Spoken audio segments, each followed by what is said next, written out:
virulence than you might think. Just kind of a nasty virus. Yeah, going around. Yeah.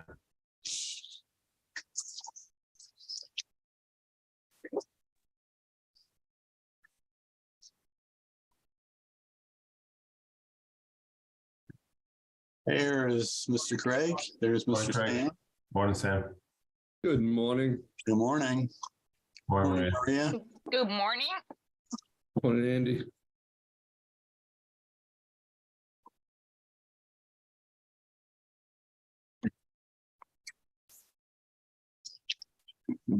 And you are live. Okay, thank you, Jeff. How was everyone's new year? Pretty good. Pretty good. Good, thanks. Yourself? Yeah, it was good. Uneventful, which is a good thing. In the power business, that's what you hope for, right? Exactly. Yeah, the weather's been pretty mild so far this year, right? Yeah. After Christmas. Hi, Travis. Morning, Travis. Morning, everybody. Hey, Michael. Morning. Morning, Michael.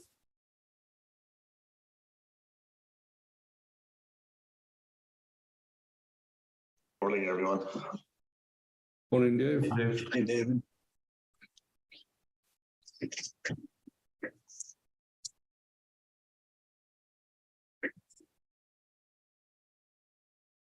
Okay, it's 7:31, so I'm going to call to order the meeting of the Belmont Municipal Light Board. And we're all the members are in attendance. And so I guess we'll go to the first order of business, which is the approval of minutes.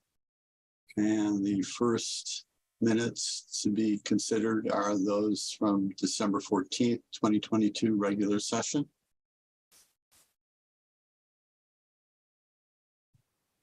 Anybody have anything on those minutes?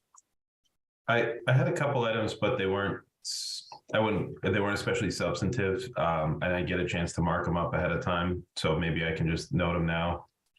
Okay. At the top, the date is wrong. It says December 14th, 1022. Huh. Mm-hmm. I think I also noted a missing period, and I can identify that in a moment. But I'll find that and call it out if others have anything else to add. I just had one thing, which I believe when we were talking about the Concord Avenue substation, it indicated that I had sent a letter to the town administrator about that, about the right-of-way issue. I had sent an email to her, not a letter. Okay.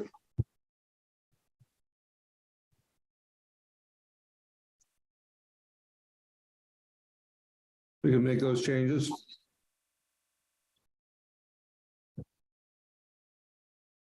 And I'm still looking to identify that period, but I'll call it out in a moment if we move on. Okay.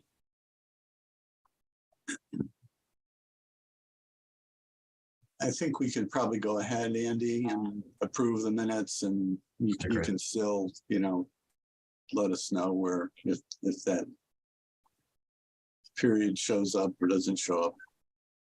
So with those changes, the minutes as amended, do I hear a motion to approve? So moved. All right, I'll second it. All in favor, Travis? Travis Frank, aye. David? Dave Beavers, aye. Michael? Okay, aye. Andy? Andy Machado, aye. And Steve Klianski, aye. So those are approved. The next minutes are those from an executive session of December 14th. I did have a question about those, and I know we can't do that in open session. So I apologize, but I'd like to move that off to the next time we have an executive session so we can consider those. So, I agree with you, Steve. I read through them. I think they were confusing. okay, yeah. Steve, before we move on, no objections to that. I do want to state though, outside of that meeting, and obviously we go into executive session for specific reasons. One of the statements, which I do not believe falls into that, was my expression of interest around some sort of tracking resource of the PPAs, which obviously the public version need not track price, need not track location or even developer, but some quantification. I do think it would be helpful, one, under executive session to see all of those details tracked just so that we are sort of keeping track of history as we go through and do these evaluations. But then two, to the extent that we can develop some quantification of the publicly available, accessible information related to PPAs that we're evaluating, would just like to see some codification that we keep track of this because they come up fairly frequently and we have a lot of discussions around it. So I think some mechanism would be useful. So I want to say that before we discuss the rest of the minutes under executive session. I think this is applicable, appropriate for general session. That's all. Yeah, that sounds reasonable. And Craig, I'd also mentioned to you also just not just the contracts we have, but also the ones that projects that we've expressed an interest in or have contracted for, but have not yet come online. Yeah. So if we could get what Michael is interested in, and plus those others, I think it'd be helpful for me at least. Yeah, we can do that for sure. Oh, okay, Michael. Okay. So the next item on the agenda is public comment. Don't see anyone here from the public. Maybe we'll check again a little bit later in the meeting to see if anyone signs on. So I guess we're going. No one's gotten their new bills yet, I guess. And maybe that's just a quick confirmation. The new tariff did go into effect on January 1st. Is that correct? Yes, that's correct. Yep. Okay. Yeah, that's the next bullet on the agenda. I guess I'll jump right on top of that. We did put the new rates in effect as of January 1st for the January billing period. There was one minor hiccup when we first put it in. So what we do is we take all of our customers and divide by 4. So we have 4 cycles of billing. The first cycle that went out, the PCA charge that we were charging last year remained on the bill. So we've those first, there was probably about 3,000 customers in total. Not all of them residential customers, but they had received their first bills were a little higher than they should have been, on average $5.52 or something like that. So we've made that correction. All customers, subsequent customers in the future billing cycles will not have seen that that hiccup. So we got 1 or 2 calls on that at most, and there's a credit on those customers' accounts. So we should be good there. Wanted to pass that along. So they got the new rates plus the old PCA. Yeah, that's correct. Exactly. Yes. Yeah. Okay. All right. Anything else on your report, Craig?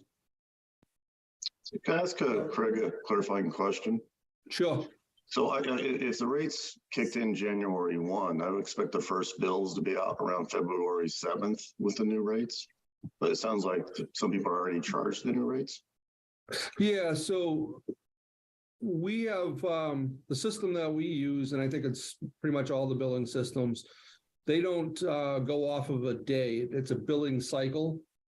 So Okay. there was probably poor communication by Belmont Light on this, but we put these rates in effect for the January billing cycle. We bill everyone in the arrears, of course, so this went in as of January 1st, and it's for the previous billing cycle. So if you think of all the income that comes into Belmont Light on a monthly basis, it's for the previous month. So all of the analysis that was done with our vendor for our rate increase and, where we went with that was based off a whole year's income. So we had to implement that as of the January billing cycle. So So the kilowatt hours are from December, at least partially. Okay. that's correct. Thank you. Yes. Okay. Okay. So we will now move on to the next item on the agenda, which is discussion of general manager's contract.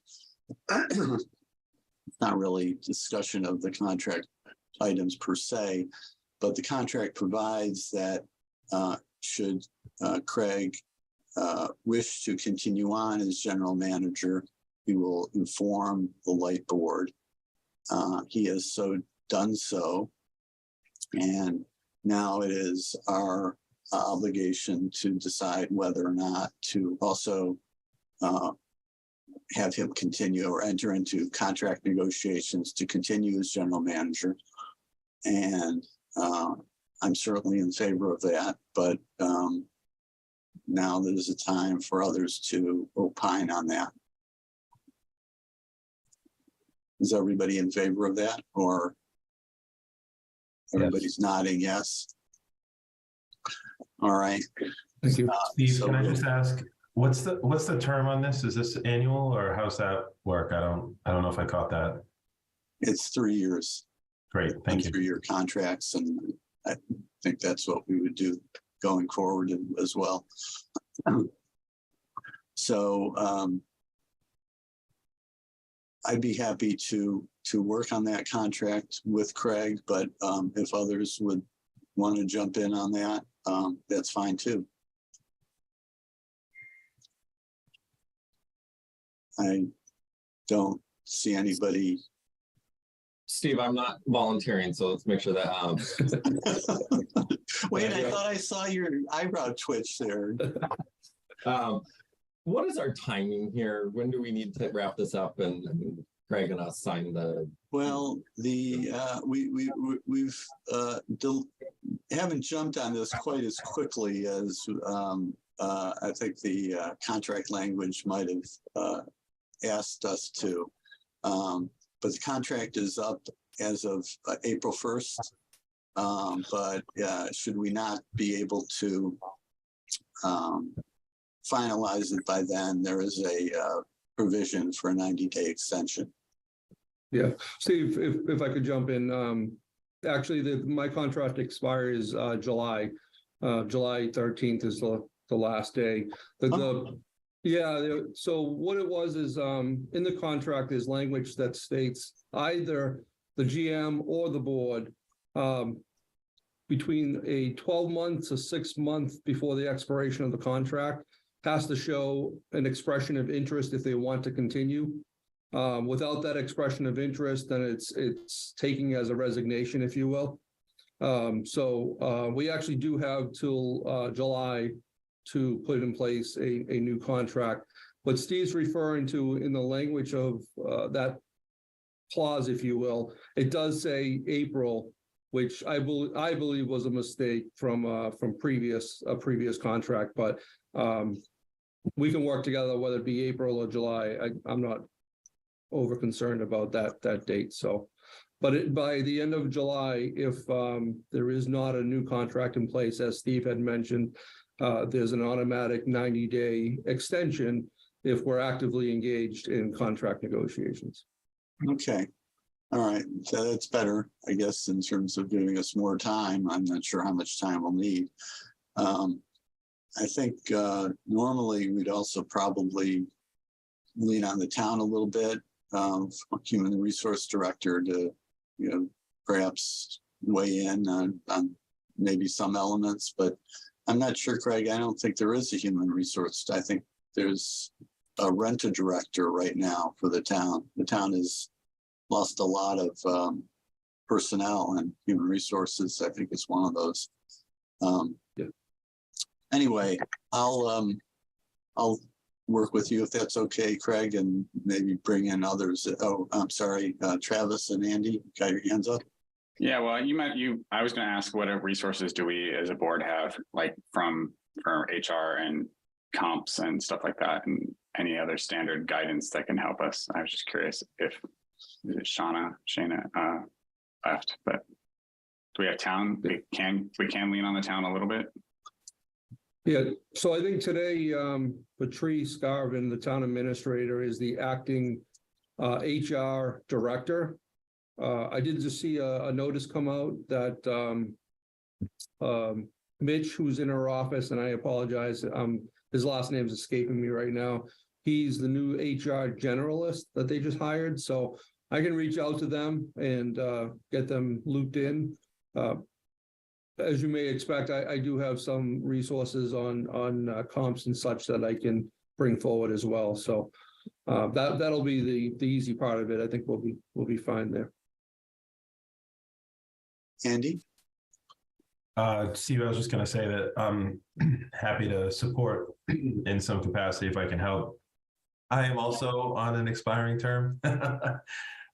So, depending upon the however appropriate that is, if I'm outgoing and don't make it back, then may or may not be appropriate for me to help work on Craig's contract, which will far outlast my term. But if things, but I am up for re-election in April, so potentially, depending on the timing, I may be back at that point.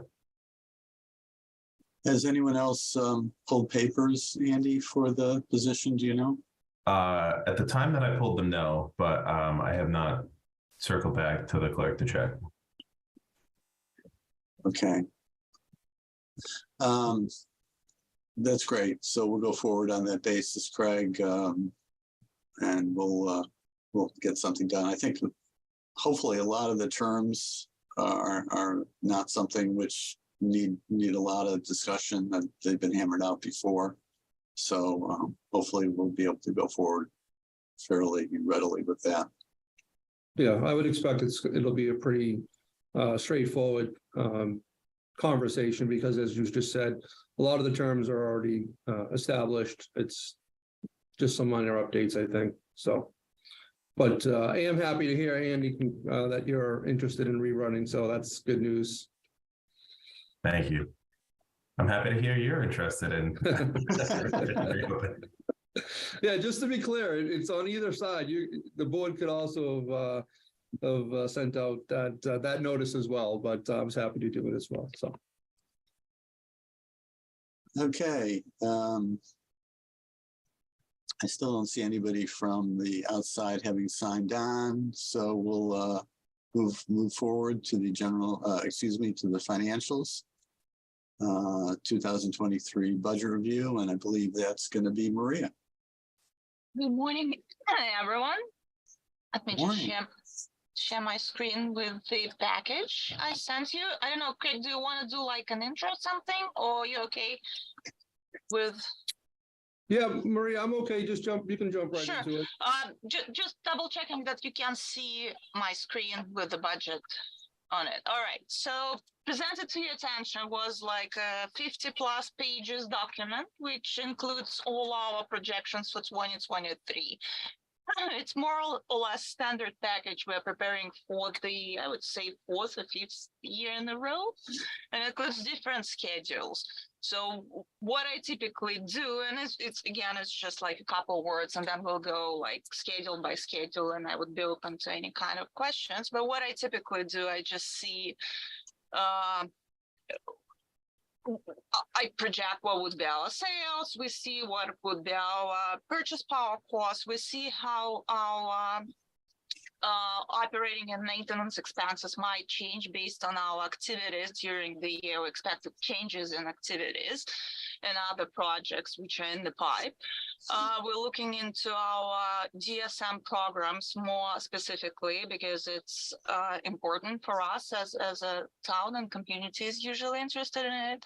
I'm also projecting based on our plans for the year, project what would be our planned cost, because it's important calculation of different parameters for our financials and also KPIs. And also we are constantly looking into our cash balances and reserve balances because it shows our financial stability.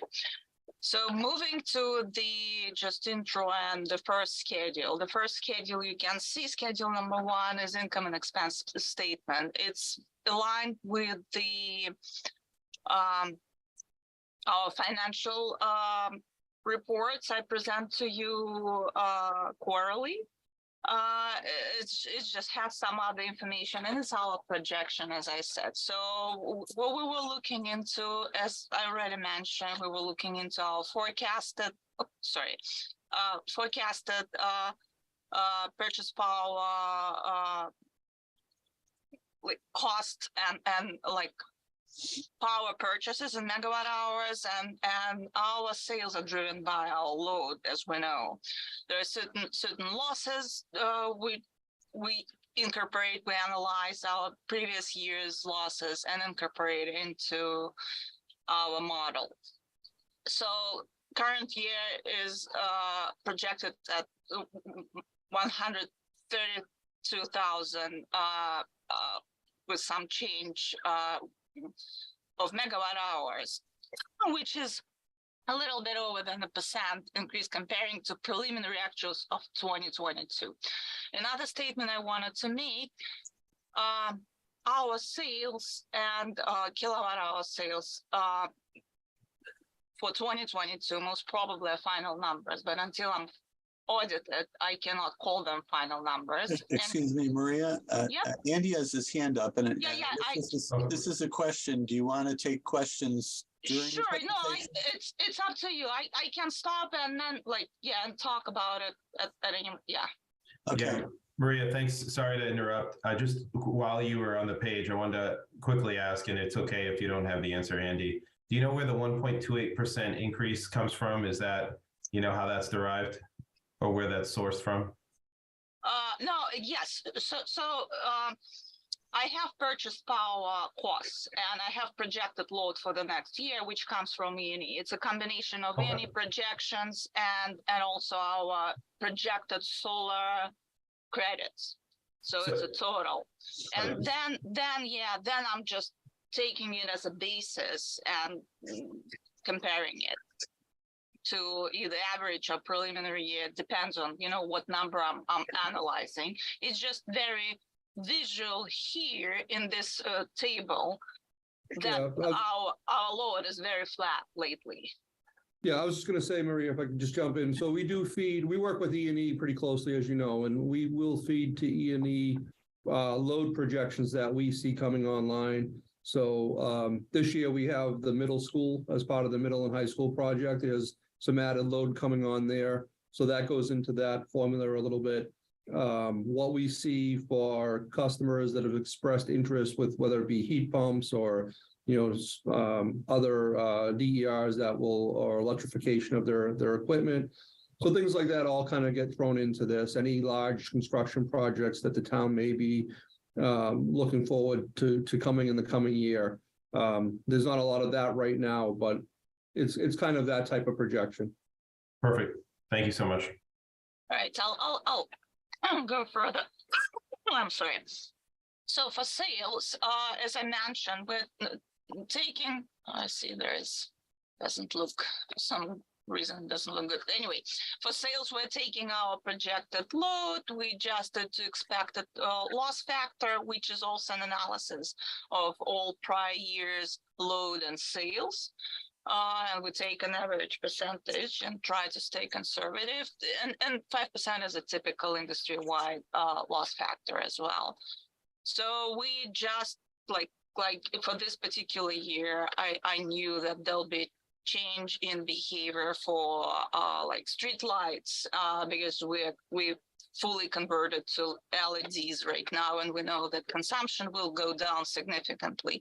We know that middle school is coming online, is going to be adding to our lot starting like August. So that's also included into the projections. Typically, what I do when I do allocation of the sales between revenue classes and months, I take previous year or years, because we had a couple non-standard years because of a COVID. We know what we've noticed that 2022, we more or less okay comparing to all prior years before like COVID has started. So I'm just taking allocation for 2022 in percentages and use it as a basis to allocate total expected sales between revenue classes and periods. However, that was done with certain adjustments, which I just mentioned. And also there is an additional change that for residential class, and I think it was mentioned a couple times during the year, but I just refresh your memory. There was done a huge cleanup of customers, and it was determined that around 100 customers which were on low income rate didn't have confirmation documents back in, I would say, April last year, and they were moved from low income residential rate to regular residential rate. So that was like some other adjustment I did in my assumptions. Can I just jump in there? So Sure. how is that? That seems like a big slug of customers that were moved. Yes, they were like, they should provide, I think it's a medical note or something. Craig might know better. But We they, use the LIHEAP application that with an accompanying doctor's note to qualify for a low income rate, so a protected rate as well. But what we found was, as Maria said, upwards of 100 customers or so had been on the low income rate and no longer qualified for LIHEAP for that rate. So we reached out to those customers, worked with them, and they have been shifted on to the regular residential rate at this point. And there's been no pushback on that's gone okay.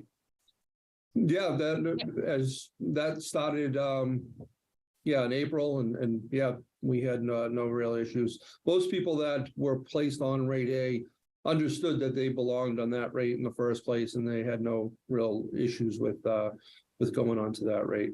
Okay. Some of them were what you would not classify as low income customers. It was just the way the process worked in the past, years in the past, that placed them there. So when we moved them out, they were fully understanding of why. Do you periodically go through and take a look at low-income customers and whether they qualify? Yes, we do that once a year. Yes. it's an We hadn't been so process. I'm sorry, Maria. We hadn't been so regimented about it in the past. And that's why this slug of customers, if you will, we're still on the rate. So as we went back now and we're starting to actively look at this and speak with our customers and what have you, we found. So we don't expect this many customers next year. It'll be a much smaller number than it was this year. Thank you. Michael, Travis, yep. Thank you. Real quick, do we rough numbers, the total number of customers on that account? Just trying to understand, is 100, 1%? Yeah, we'll 10%? get to it, but it was like around 400, and right now it's around 300, probably like Okay. 250. Yeah, but I'll show you where it is in the schedules for like later in the document. That was my question too. Thanks. All right. So also part of this income statement is our financial ratios and KPIs, which is they are presented and targets are presented in our strategic plan.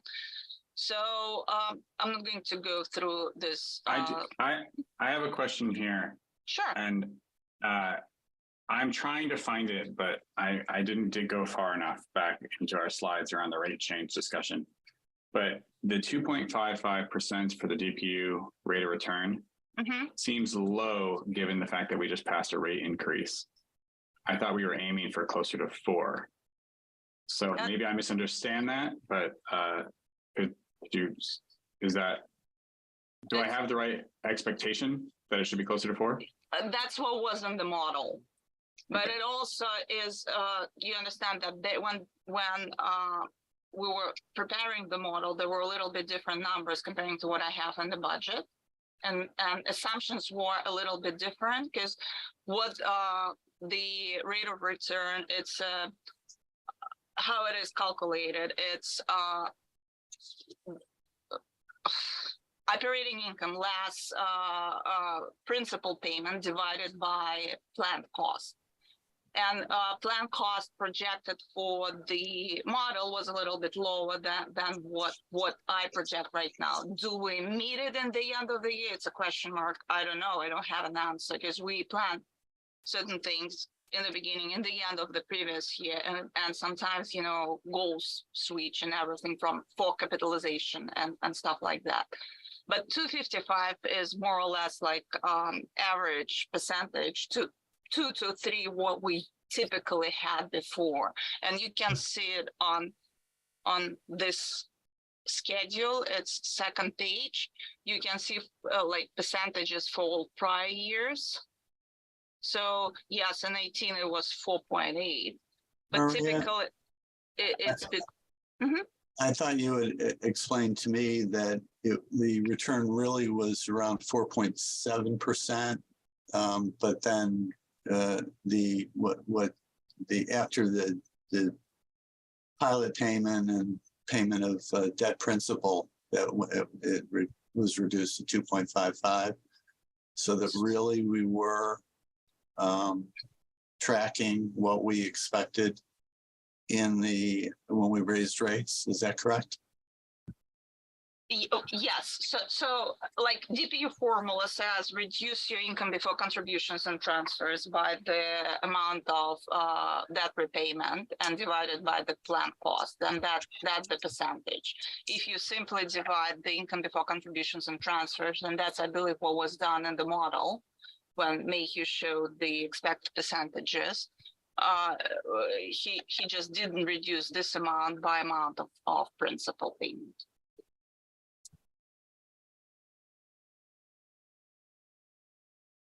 Okay, I think I get it. Okay, let's keep going. Sure. So again, this is our expected KPI summary. And as we know, it's just projections. Everything might change, and we're typically looking into it on a quarterly basis with all of you, and I'm reporting on it. So let me just jump in for a second. So we're not quite the rate stabilization. Our target is 3 months. We're not quite at 3 months. Is that right? Not. Yes, we are below our targeted levels. And also the depreciation isn't quite at 15%. Yeah, we're close. We're close, and that's up to the department how we want to, proceed going forward. If our actual results will be different comparing to what we project and will be way better, then we might decide, okay, let's reserve. Yeah. Okay. So, yeah, I was just going to say, Maria, if you scroll back to page 2, just that last bullet 4, I think shows the numbers in better detail as far as where we want to be versus where we are today. Yeah. Okay. All right. Mike's got his hand up. Yep.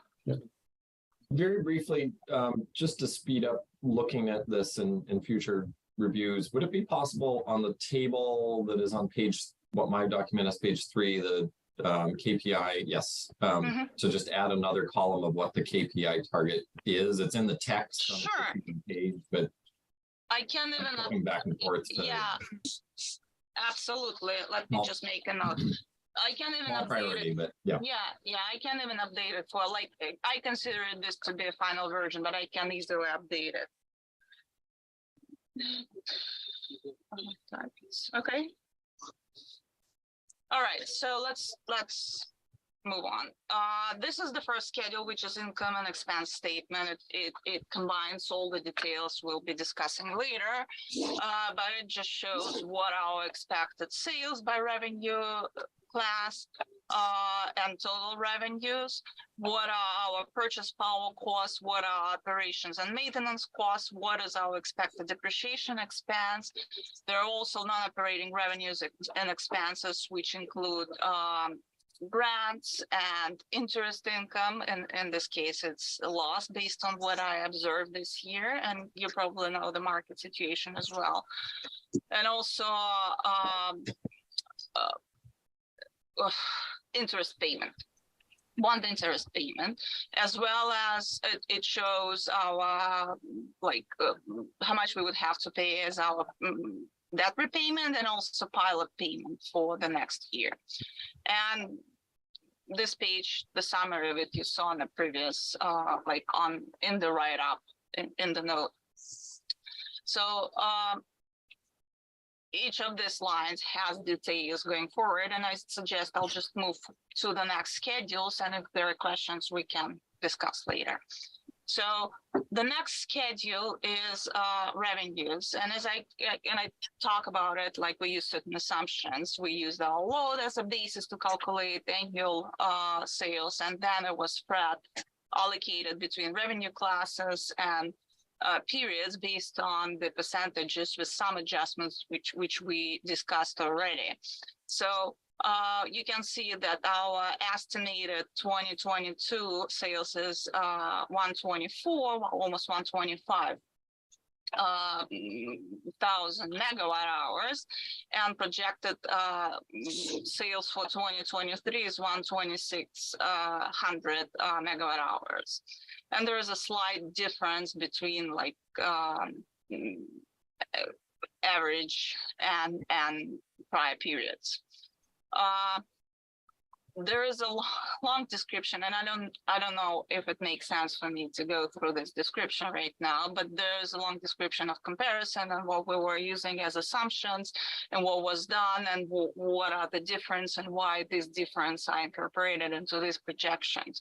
But also what I did for this year, I did I'm sorry, a comparison of estimated 22 sales as average 3-year average sales, and also what we project for the next year. It's more for the illustrational purposes, just to show where we're planning to be.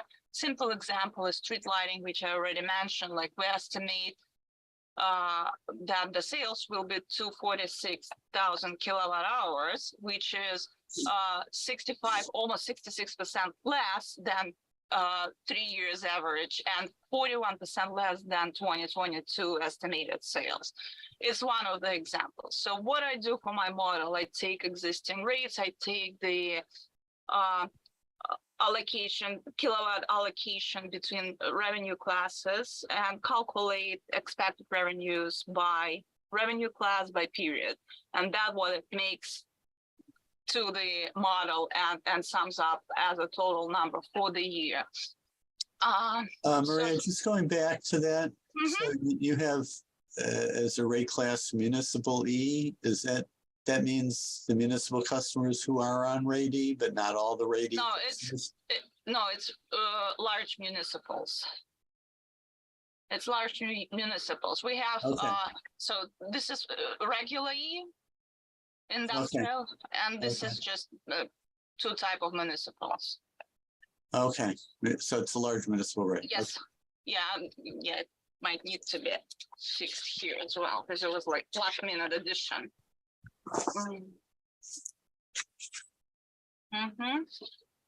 Okay, so I also look into other revenues, what we expect to get as other non-operating revenues, and typically, to stay conservative, we do not include much because it's not projected. We typically, again, there are sometimes incidents we include as non-operating revenues or some other similar things which are not related to the sales of electricity.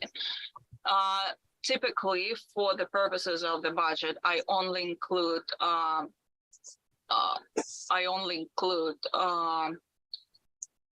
what we expect to bill for DPW for billing services we are rendering to them.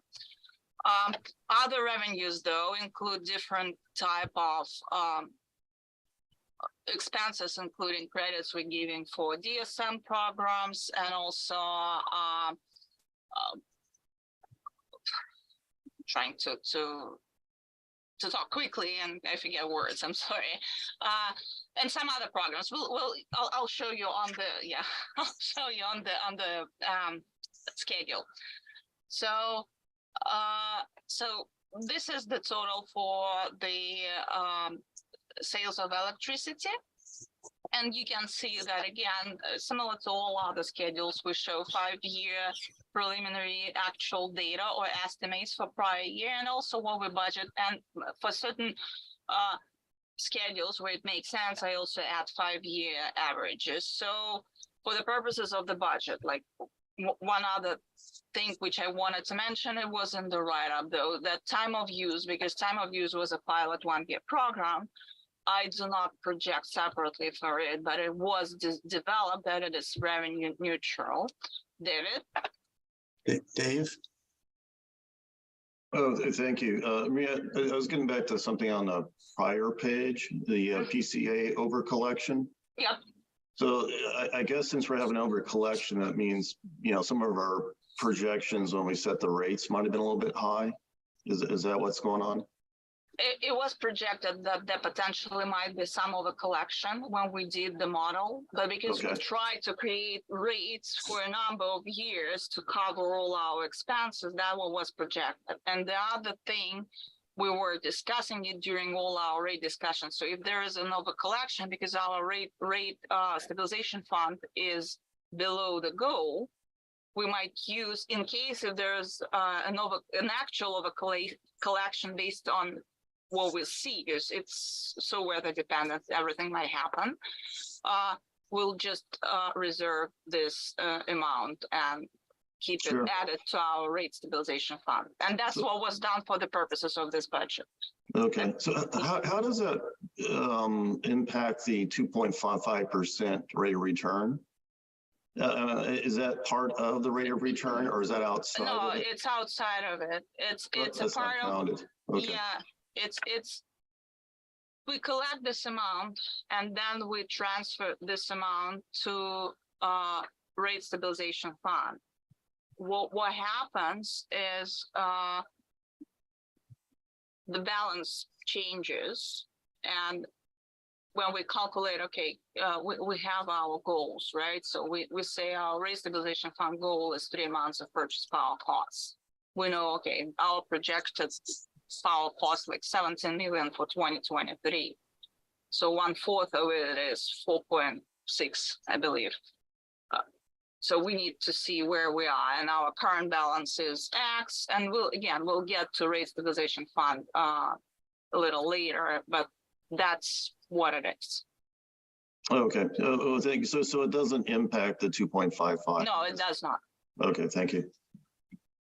Yeah, and I just would point out, I guess, is obviously this is a projection, so weather is going to, change the formula a little bit, whether we have a cold winter or a very hot summer, from our projections. But some of the unknowns that we had going into this year is, and we've talked about this in the past, but the Eversource Everett station, right? The Mystics station, not Eversource, excuse me, but Mystic Station in Everett. There is some costs associated with keeping that substation online that hasn't been very clear to the transmission owners and what those costs are going to be, and us as well. So there's some assumptions that E&E has made that they put into our formula that's worked into this, but as those numbers shake out, we'll see where this goes. So there's, I guess I'm saying there's a lot that goes into that assumption. And although it looks like we're over collecting a pretty high number, I believe when it all shakes out, it'll be kind of, where it should be. Yeah, so Yes. it's, Real quick, just on that, Craig, that makes total sense. No issues. We're early on in budget cycle, but given that it's over $1 million here and over collection could be a sensitive word, could we just put a pin and with no urgency on the appropriate timeline when we're far enough into things, just to, if we have a really mild winter and energy prices stay low, we'll probably be over collecting a lot. Could go the other way. We don't know. So this is 4 or 5 months from now, but just to say, let's put a pin in this and come back to keep tabs on that. yes. And typically what I do, like sometime around April or May, when 3 months purchase power costs are known, well, I'll look into purchase power costs during like each period. And if something goes crazy high, we know that relatively like instantly. But when I do the true up for, let's say, first quarter, it's typically like end of April, beginning of May, depending on when final power costs are available. And we always know where we are. And then we project throughout like what I do. Okay, this is what we projected as a part of our budget cycle, but this is what the reality is. And this is what we project will end up by the end of the year. And that's the time when we come to the board, we present it and say, okay, that's what we expect to do. Maybe it's time to do a credit, or maybe it's time to see another couple months and decide, do we want to do a credit or we want to like save it until the end of the year and then reserve it. So that's how we usually proceed. And our quarterly updates to the board, exactly. That's about the time we'll take a hard look. And if we see, just as Maria said, if we see that we're still very high, we'll the board may decide to give a credit back to the customers in the form of that PCA. So the last year it was a collection, but we could always make it a credit and give it back. Yeah. And there were periods, like, I think it was the first time we started using PCA charge. It was in 15, where there was a huge spike in prices. But then there was 1 year when we were giving credit for a few months because we realized we are over collecting and we just need to return it because it's like a pass-through cost for us. Anyway, I'll just jump to the next portion. So this is what we expect to get from every particular revenue class for 2023. There are also like section which is related to other operating revenues, and as I mentioned, it includes different like things like interest and penalties for like connection disconnection fees or for the customers, and we're doing pretty good job from what I observe for the past couple of years, so we'll project accordingly. There are also like scrap metal sales, which are pretty good lately, where we put it under control very well, and that brings us some revenues comparing to all prior years, and you can see it. We also have different, as I mentioned, DSM programs, and it's a credit on the customer bill, so it goes as a negative revenue. Obviously, it just reduces our revenues. As I mentioned, there is like other revenues, which is non-operating revenues, and for the purposes of the budget, I typically include just whatever we plan to bill to DPW based on our estimates, and not anything else, because sometimes we have like incidents we charge customers for, etc., but it's unpredictable. So for the purposes of the budget, I prefer to stay conservative and do not include anything, not to overestimate. A few words about couple next pages, which you have in your package. Michael? Sorry, and I'll just note this for discussion later, follow up afterwards. Line 11 for the demand response credit, we're paying out essentially what looks like a token value, so this feels pretty small. I will just share, I was on an E&E hosted webinar where they described how they actually administer this program. And I was a little bit shocked around the actual M&V that goes into it. It felt a lot like we basically just hand free money out to people, candidly. No verification of performance or anything like that. So at a later date, not now, would like to just maybe have E&E come share how they run this program. Do we ever go back and verify that we're getting more than we pay for in this, that we're actually getting demand response or anything like that? Because just the process by which they conducted and described the program was surprising to me, given my experience. Okay, even this one. Okay, all I'll right. follow up, maybe Craig. Which line was that, Michael? It's page 2 of schedule 2, line 11. It's called miscellaneous revenue demand response credit. Okay, Mike, I just want to correct you that this has been, we do not currently have our demand response program through E&E. Our demand response program is through MWIC. Then it was an MWIC webinar. So yeah, thank you for that correction. The details remain the same, but MWIC instead of E&E.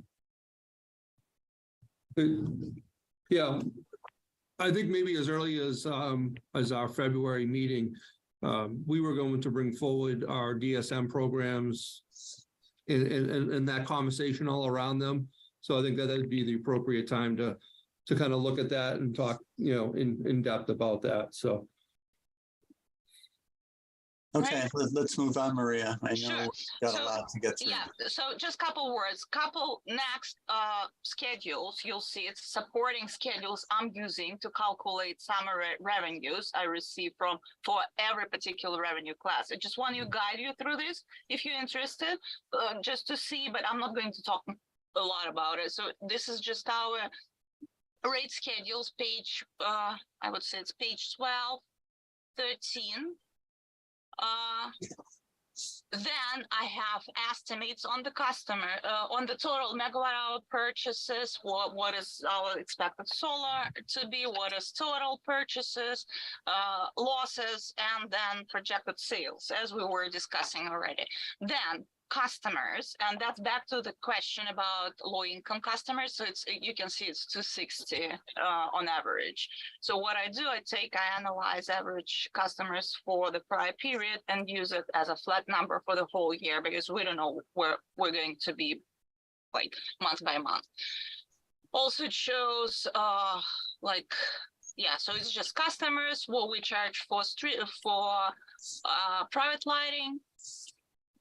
Then this is average, this is sales allocation in percentages, between revenue classes and period. That's what we were talking about already. And then this is actual kilowatt hours allocated based on this percentage. So what happens next? This is applied to our customer rates, and I'm getting line by line totals, line by line, period by period totals for every single revenue class, which then rolls into the summary schedule we saw on the page 1 of schedule 2. So I don't think I need to go, unless anyone has questions here, but it's just a simple calculations. So this is a summary. It is basically what you see, like these totals you'll see on the sales revenues on the, again, page 1. Schedule 2, and this is where PCA forecasted over collection is taken from. So what happens is we if you recall, we have changed the wording on our PCA clause. Now what it does, it compares collections from generation and transmission charges to actual purchase power cost less adjusted to the NYPA credit we give.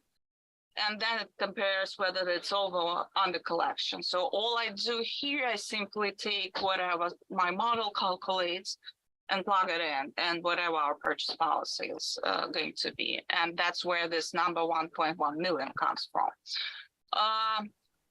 And I think, Maria, if you can just go back for a second, that last line on the PCA, I think it is important just to point out, you can see that some months we project, right, that we over collect, but other months we drastically even under collecting. So and this is under, yeah, this is under collection, this is over collection.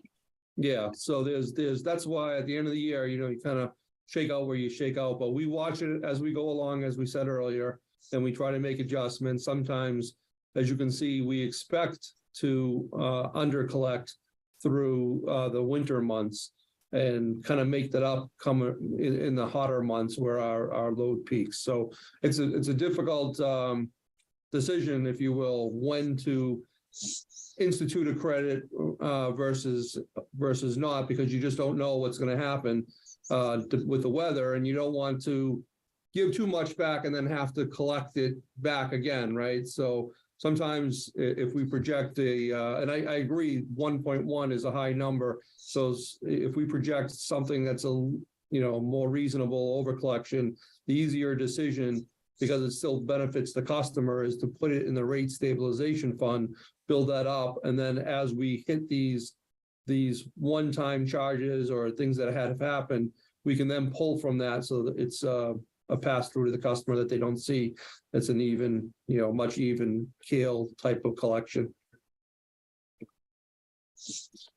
Okay, so Schedule 3, purchase power expense. As I mentioned, that's a combination of information projections we're getting from E&E based on our signed contracts, expected spot market purchases, etc.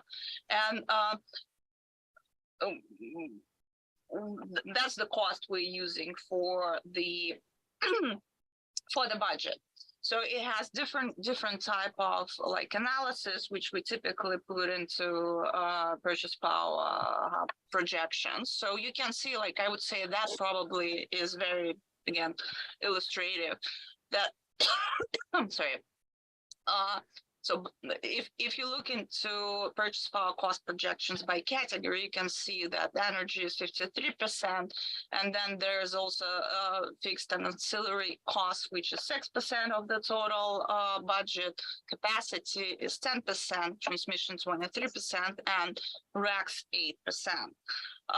And this is dollar values if you want to take a look at it as well, and dollar differences, which compare budget numbers to 2022 preliminary actuals. I should mention, though, that for 2022 actuals, I still don't have December information, so I've been using budget numbers for purchase power, and also I don't have RECs actual data, and I will not have it until, I would say, May, June.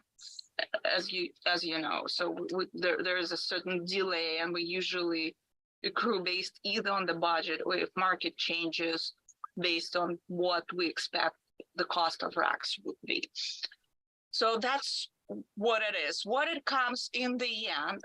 There's also very visual, again, summary which relates to the supply contracts and how much we buy from certain supplier for our hedge portion.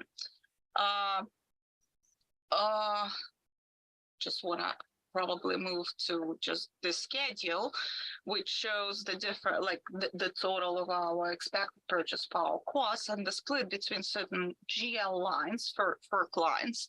And you can see where we are for 2023 budget comparing to either 2022 estimate or 2022 budget or 5-year average. And you can see that our expected costs are significantly higher comparing to 5-year average, which was expected. That's what we knew when we even entered into cost of service study. So that's. Does anyone have any questions about purchase power costs? I just note really quickly, it's an interesting transition regionally to see capacity charges almost equivalent to our renewable energy credit costs. Just saying that out loud, I don't have anything other than just to say that out loud. That's kind of amazing to see that transition. Yeah, it's very interesting picture what I observed myself as well. Yeah. Okay, so this schedule is supported by more detailed schedule, which shows you megawatt hours and percentages between like hedged, unhedged pieces. And you all probably saw this document year to year. That's what we get from E&E. We adjusted based on our rooftop solar expected credits, and also what we expect we'll spend for RECs, and that's what it is. And you can see that hedged portion is estimated on average to be 79%, and unhedged is 19%, and a little bit over 1% is rooftop solar. So if we're talking just about purchase power cost, there is another interesting thing which I wanted to mention. You can see we have budgeted as separately ancillary and schedule costs. We have budgeted separately for 2022. We didn't show them here. They're part of previous line for the estimate for 2022, but when I'll issue the final cost, you'll see what we budgeted and what would be the actual spend. But what I wanted to draw your attention to that it went up significantly comparing to at least 2022 projections. And we knew about it, and Craig probably can mention that before, can talk about it if needed. So, Well, yeah, that's a lot to do with the Mystic situation that we've talked about in the past. Yeah, so this is more detailed schedule. You can take a look, and again, I'm open for any questions if there are any, like if you want to talk. Maria, I can't see the page numbers, but on page 27. Yep. Are we on page 27 now, or close to 27?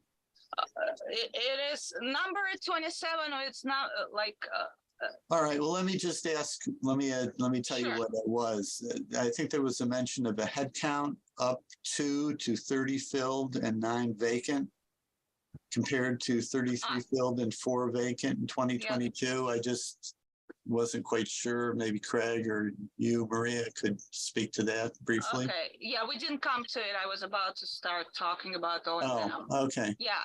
So operating and maintenance expenses, a combination of all our expenses related to like payment of the vendors, maintenance of the system, maintenance of the office, anything, all our software payments, etc. And also it incorporates expenses like operating expenses related to the payroll. And what Steve was just mentioning, that there is a difference between, and I'm doing a comparison of what was done for the prior periods and what we have right now. So what you mentioned, Steve, is I'm comparing 2022 budget and what we included for 2022 budget purposes and what we include for 2023 budget. And there is a difference in overall headcount for, it probably is not very clear, but that's, I think that the present budget, Steve, has every position that is accounted for in our org chart on it. So that's the 9 vacant positions. That's not to say that we're looking to fill all those 9 positions. We do have some holes that we need to fill this year. We've lost a few employees that we need to, bring back new people in. But the 9 open positions, that includes, whether it be union or non-union, different areas of the company that have been historically unfilled. So in a perfect world, we would be staffed to, I think it's 41 people there, and 33 plus the. I'm sorry. No, it's 39. 30, yeah, 39. Yes, we're at 30 right now. So that's what that is. That's what that number is saying. And in the previous year, we had 33 filled with 4 vacant. So there's no real change from year to year. It's just aside from a couple vacancies that need to be filled. Correct, yeah. Okay. Andy? I had something on the previous slide, so if we got a second to jump back when we complete this item. Do you wanna look into it right now? Sure. So I just want to note that I thought it was striking to me the difference, the spread between the hedged and unhedged costs, specifically in December, January, and February.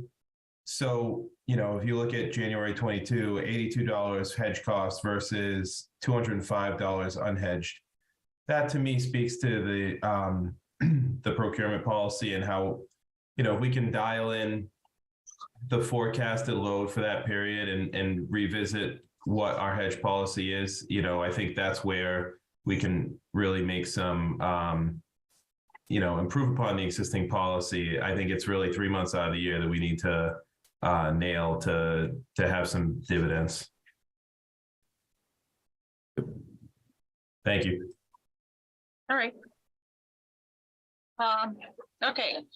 So as I said, it's just a combination of signed commitments because we're signing agreements during the year and what we should pay to our vendors for different type of maintenance and also payroll. And it comes to this is 3-page, I think, estimate based on the actual payments. I typically compare what we have on the look into what we have on the purchase orders. I'll look into what we expect project-wise for the period, for the upcoming budgeting period. Is there any change in our behavior? Are we capitalizing more and things like that? And also I'm looking into the average and previous period and also average numbers. And that's how this line by line projection is built.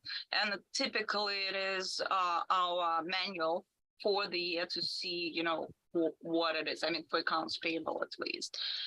So I don't know if we want to go line by line. I don't think it makes sense to do. Yeah, No, it's more like you can see where we are, what we project, how it this probably summary. This summary is the better thing to look into. So you can see for purchase power, which we were just discussing, there's a difference for budget.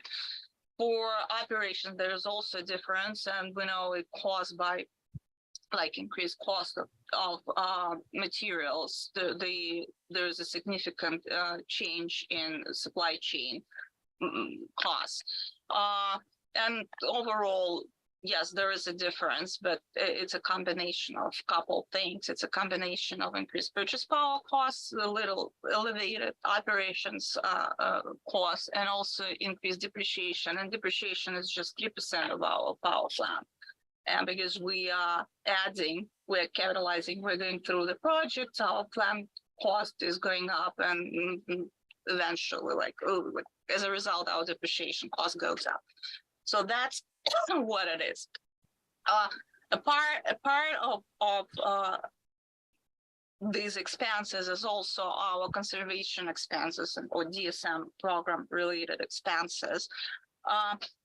I don't know if you want me to talk more about it, and probably Ben would be the better person to talk about programs in details if you need to learn, but it's detailization of 3 lines on the previous schedule, just for your information, what programs it includes, etc. So this is a summary by FERC account, which shows, okay, this is our credits to revenues, and this is our actual expenses. But then you have detailed by program, and each program is split between incentive, marketing, and admin expenses. So do you want us to talk more about it, or we'll go further? Because unless there are questions, I think we should keep moving. Yes, I'm checking time. So that's what it was. So historical plan, as I said, we're looking into our expected projects for the year, what we plan to capitalize, what we whether it's project C related or something else. And that's how I build my capital project. there are like 6 or 8 or even probably more pages for this particular schedule, but that what it shows, okay, these are our additions, this is our depreciation, and depreciation is estimated based how we retirement, and I'm sorry. So this retirement is estimated based on our average retirement numbers, how it works. And then what we expect the cost of plant would be by the end of the year. So that's all the schedules about it. So first 2 pages, it's additions, then retirements, it's next 2 pages, then there are empty schedules, but I have to keep them here because it's a part of a certain reporting going forward. And also this is just our totals, what we expect from the cost of plant perspective by the end of 2023. So this is, you can see what we expect it to be. And again, we plan to have our 2022 budget was 56. I expect it will be a little bit high, but I don't know until I finalize my 2022 numbers and go through the audit to make sure what is my final number for 2022. So that's about plant. There are also some other supporting schedules which I use for income statement. And CWIP information that are we expecting any projects for the next year to keep on CWIP. Okay.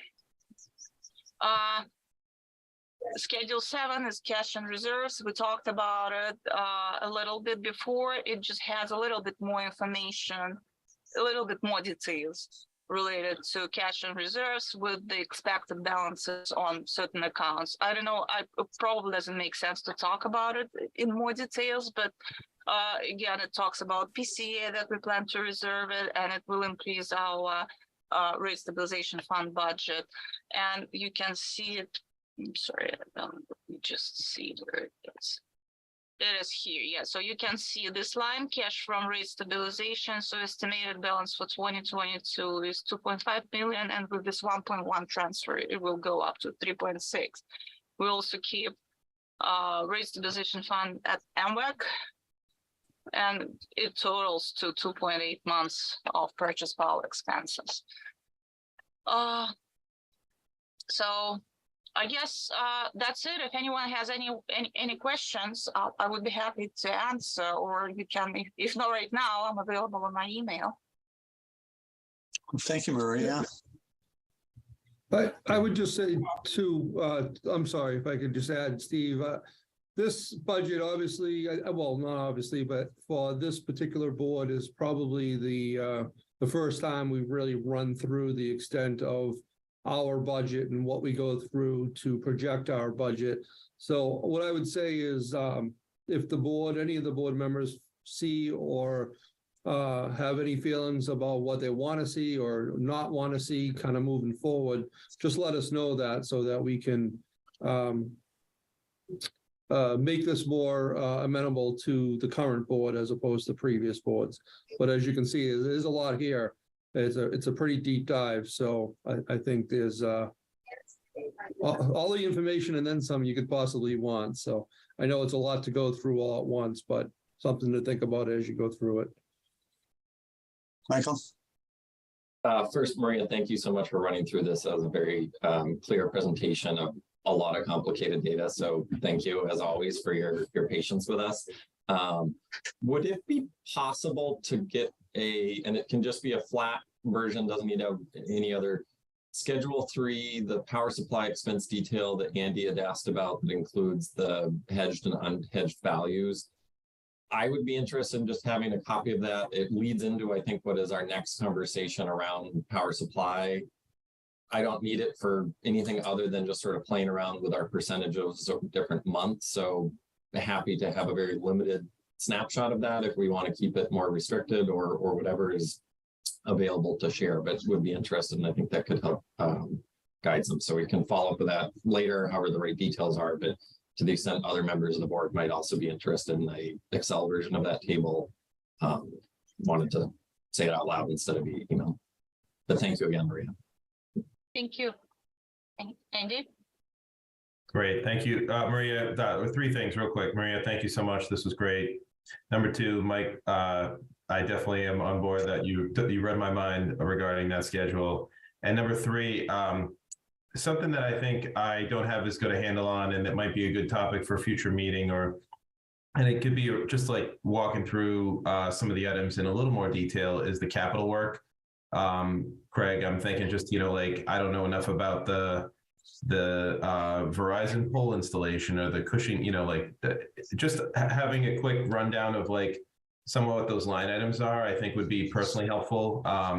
It's not so much that we are going to be involved in those in the weeds there, but I like to have an understanding of what those projects look like or what they entail. Sure. I can tell you, just that you mentioned the poll work, what we're doing actively right now is every 10 years or so, we are really required to inspect our infrastructure, our poles, make sure they're any rotted poles or poles that are in tough shape get noted and updated or replaced. So that's what that capital budget item is for. We're in the process of doing that. We do it in quadrants, if you will. And I think we're halfway through right now. So that's the costs that we expect to incur to replace old infrastructure that's out on our streets. Gotcha. Yeah, I also add, like, the write-up before all the schedules, it has an overview of the capital expenses in percentages. It's not numbers, it's more like, okay, we're spending for like poles you just mentioned, it's 10% of the total capital expenses. So it might be helpful as well, but I hear what you're asking for, and we'll see what we can do from that perspective. Yeah, it's, I don't know that we need to amend the report. I think I just, having a little context around, and Maria, I definitely read through and appreciate the context that's in here. I just, I didn't have an understanding of some of the ongoing projects beyond what was covered here. Mm-hmm. Okay. Okay. Thank you again, Maria. Thanks for Thank you. the level of detail that you provide. It's comprehensive, so thanks. I guess I'll take a short pause here just to ask again if there's anybody from the public that's on the call that wishes to comment.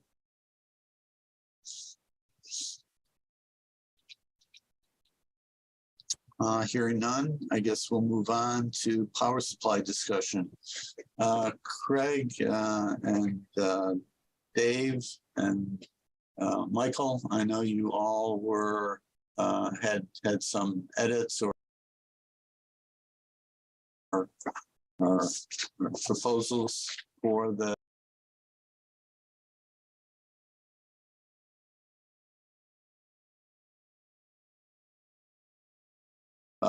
policy, which was last approved in I think July of 2019.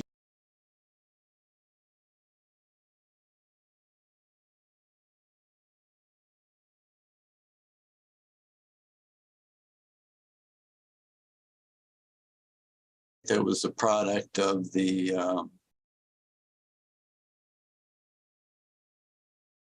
Board Advisory Committee and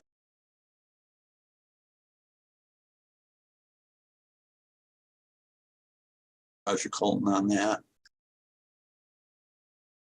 Know exactly how we want to proceed, Craig. Do we want to plow through the power supply policy section by section, or Dave or Michael, do you have any other proposals on that one? I was going to suggest maybe we'll let Dave and Mike lead the conversation on the straw man approach. That I believe needs to be added to our current plan, just because it is our legal obligation. I sent out a document that the state had recently sent out on greenhouse gases for all different areas of industry. So that was just more for informational, but I think unless Dave or Mike, you feel differently, I think it might be better just to, we could go flip through the straw man's approach and just talk, about what maybe we can update or concentrate on. Do you guys want to drive? Do you want us to drive? What makes sense for you guys?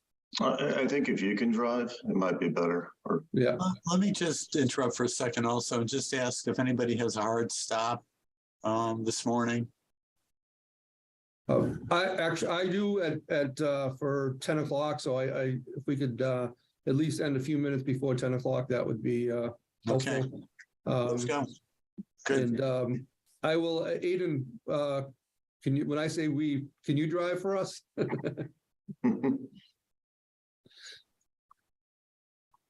There you go. Okay. I mean, this is meant to anybody jump in at any time. Oops, can you go forward, Aiden? Okay, actually go forward to the next one, please. Let's go through this cross. So the idea here, there's actually no proposals for any policy changes or anything. The idea is that we're dealing with potentially complicated stuff and quite a bit of it. That maybe if we had a simple process to make sure we address everything that needs to be addressed and make sure we don't spin our wheels and cover things 3 times, which can happen if you're not careful, right? So that was the idea behind this. And so, okay. And so right now, at least my mind, this is the time to ask questions. Like what's in the policy that can do better? What needs to be updated? What is it that we see that should be addressed, right? And I think if we get all those, some kind of lists established that says, okay, here's everything we want to do. And then I think it's easy to say, well, geez, that's going to take 3 months to do that. And we need some analysis and et cetera, right? But I think systematically going through it, I think might save us some time and headache from, just having an informal process. So anyways, that was the idea behind this. And so can you go forward, Aiden? I think. Okay. And so there's you can see a lot of Mike's comments here. And so this is just copy and paste from the current policy. And I think, can you skip ahead about 3 or 4 slides, Aiden? I think it'd be better there. And Mike, if we're missing anything. Okay. Okay, so suggested topics and questions to address. So this is the stuff I came up with initially. And the idea is that people have other things we need to address or address it somehow. Then, hopefully if we put that in at the beginning, then we can make sure it's discussed or analyzed appropriately. So one is, and I think it's time probably, every time we look at this, are we consistent with the town's climate action plan? Is there other ways we should do it, or are there alternatives, right? So even if it's just like, yeah, check, we are, then I think that's probably one thing we ought to do for sure. I would say I think there will be discussion on some possible alternatives that are very interesting. That should be thought through, I think. The portfolio supply, the hedge, we were just talking about that. What's the optimal hedge for us? Is it, different seasons have different hedges, et cetera. Right now, if you read the power supply, we voluntarily follow the clean energy standard requirement, which kind of given our current position in the regulatory sphere and everything, I wonder if we want to jump to something else. I mean, if that makes sense anymore. So that would be at least a question I would suggest we consider and see what we do with that. So Michael, David, when you mention that, you mean what the IOUs are required to do in terms of purchasing Class 1 RECs? Correct. Yeah, there's more than just Class 1 RECs to the clean energy standard, but we've all remember. oh, this was like 5 years ago, I think. We thought we were going to be regulated. MLPs would be regulated to the clean energy standards. So I think we decided to jump ahead of the game. And we use that as our framework, kind of our accounting framework, you know, for green energy and stuff. But yeah, so that's, I guess, is that the framework we want to keep? I guess would be a question, if that makes sense. Yeah, just to be, make sure I understand this, I thought the IOUs were, yeah, every year their requirement for the purchasing RECs was going up. And I thought those had to be class 1 RECs. Well, they have, that's what's on page 2 of our power supply policy. right. Well, there's RPS for IOUs and there's class 1, class 2, there's different types of standards they have to meet. The clean energy standard is a little bit different. RPS basically is subsumed into it for class 1 RECs. And so the clean energy standard for class 1 RECs is actually 4% ahead of the RPS, if I understand. So I think it's more than, I'm hesitating because it's more than just class 1 RECs for IOUs.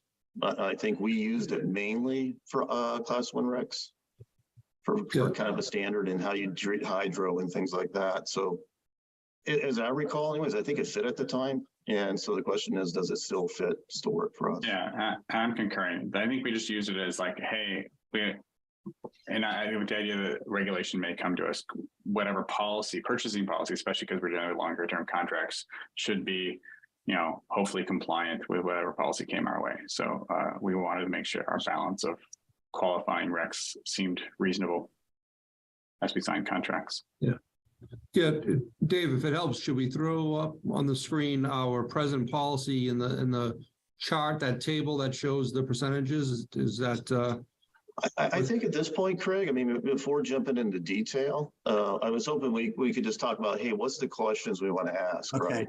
So we know we want to ask about the hedging. We should ask about the clean energy standard. Unless people disagree, you know, we should probably ask about the clean energy standard. But anyways, maybe go ahead to the next slide.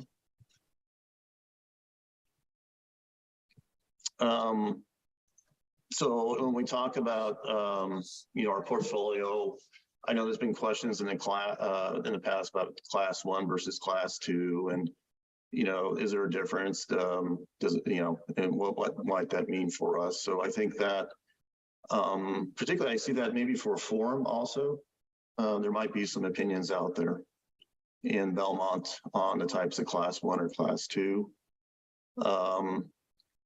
I think there's a whole nuke and biomass question that we should, you know, would be great for the forum.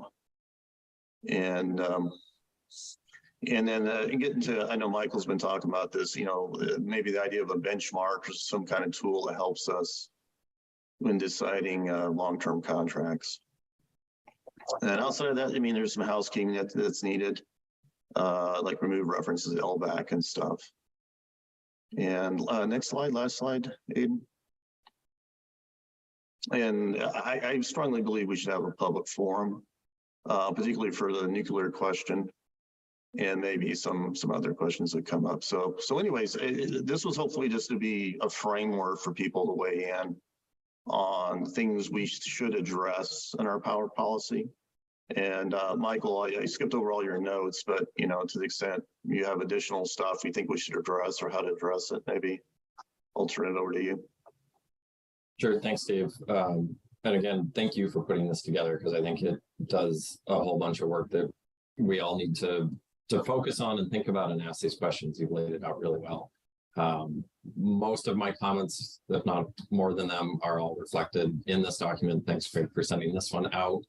In the interest of time, I'm going to hope that everyone has had a chance to at least review some of those comments and look at that, so I won't belabor my points here any more than what I've already done through the document itself. Yeah, and you know, I did read through, Mike, your comments. I think they're a lot of the same thought process that I had on some of the areas worth updating. As far as the unhedged and the hedged pieces as we've been talking about from the budget to now. I will point out, we hedge right now to 80%. That's kind of a number that we have throughout the entire year. So we try to maintain an 80% hedge. I do personally think there is good reason to make that more seasonally hedged, so that maybe in the wintertime where prices do tend to go higher, that we're more hedged.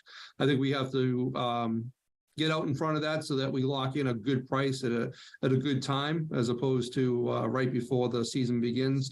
So that'll certainly influence cost, but we also, enjoyed a benefit by only being 80% hedged through the pandemic when prices were quite frankly were very, very low. So both sides of that coin, but I do see, as we talked about with our rate discussions, that power costs going to be elevated for a little while here. So I believe it's a good time to maybe really look at the unhedged percentage or hedge percentage, however you want to, look at it, as far as what that number should be. And as I said at the outset, the greenhouse gas emission standard that is now governs MLPs, that needs to be in the document so that we don't lose sight of what our requirements are legally. You will see if you look through that document, there's only a couple of litmus spots, if you will. We're supposed to be per that requirement, 50% of our sales are supposed to be clean in 2030. Well, the CES standard has it up at 60%, and I think we would all agree that we want to be following the CES standard. Well, at the same time, in 2040, the CES is 70%, whereas the greenhouse gas emission is 75%, which is more stringent. So I think we'll have, to come to the decision on what the language is that we point to what document we want to follow. If not, our own set of criteria, but certainly a lot of areas there to nail down. Andy, I see your hand up, but Craig, what confused me about the portfolios, about our requirement under chapter 24A, section 11F 3.25, is, to me, it sounds like Recs qualify for, since we're at 100% covered by Recs, we've already qualified for all the requirements up through 2050.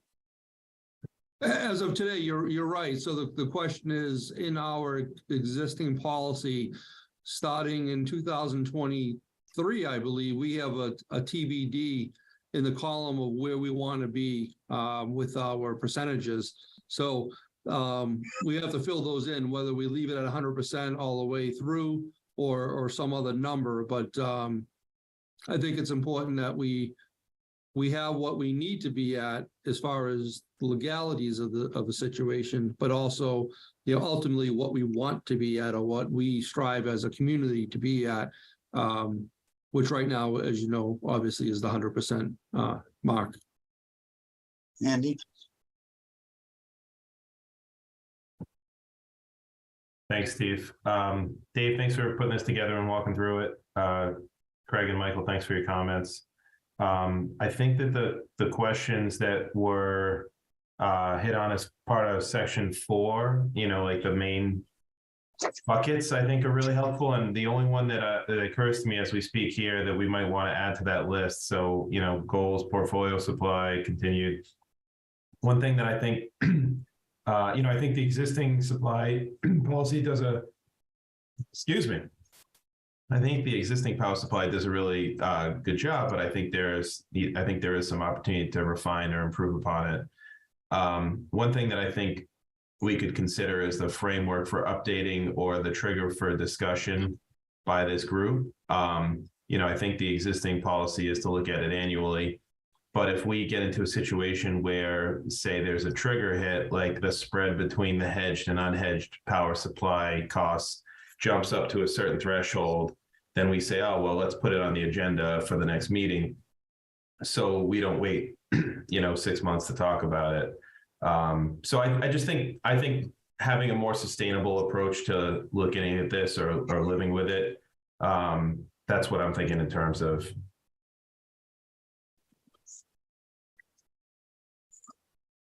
Okay, so how are we going to go forward here? How are we going to make the changes, the edits, the questions, resolve questions that we have for the existing document?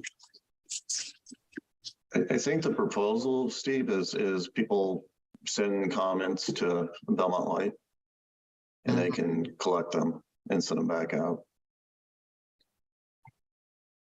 Okay. Then I think at some point they'll have to be all combined in some kind of form of document, as kind of our targets. Okay. Do we want to discuss any of those topics today? On the power percent hedged, make a request if it's possible to that, where does the 80% come from? I asked Chris Roy that once, and he said there's some kind of magic formula that somebody has that optimized everything. And so I don't know if E&E has that. I know other MLPs do 60% or whatever. But if possible, why 80%? What is magic about it? What is good or about it? That would be a good, maybe a place to start. Yeah, I don't know for sure where it comes from, but when I read our power supply policy, it talks about no one contract should be more than 20% of our hedge, and I think that from a having multiple companies involved in our policy, I think that's where they just minimum you would have 5 contracts, right? If you were 100% hedged. So I think that's where I think 80 comes from, just 2020, 2020, and then you have a 20% open area. So they left that as the open number, if you will, to either bring on another contract of 20% or some other kind of piece of it. So it's just my opinion. I really don't know for sure where that came from, but I think that to me makes sense where that may have come from, that 80%. It just gave us the ability to purchase other long-term contracts if one came across our purview that was worth getting involved in. Yes, I would just add to that my impression over the years and just listening to this topic being discussed is it's just an E&E recommendation. And that's what they've recommended to us to hedge our supply to. And some other munis have taken different views. I think they said that Hingham or somebody hedged 100%, which they found they didn't think was the appropriate, and probably isn't.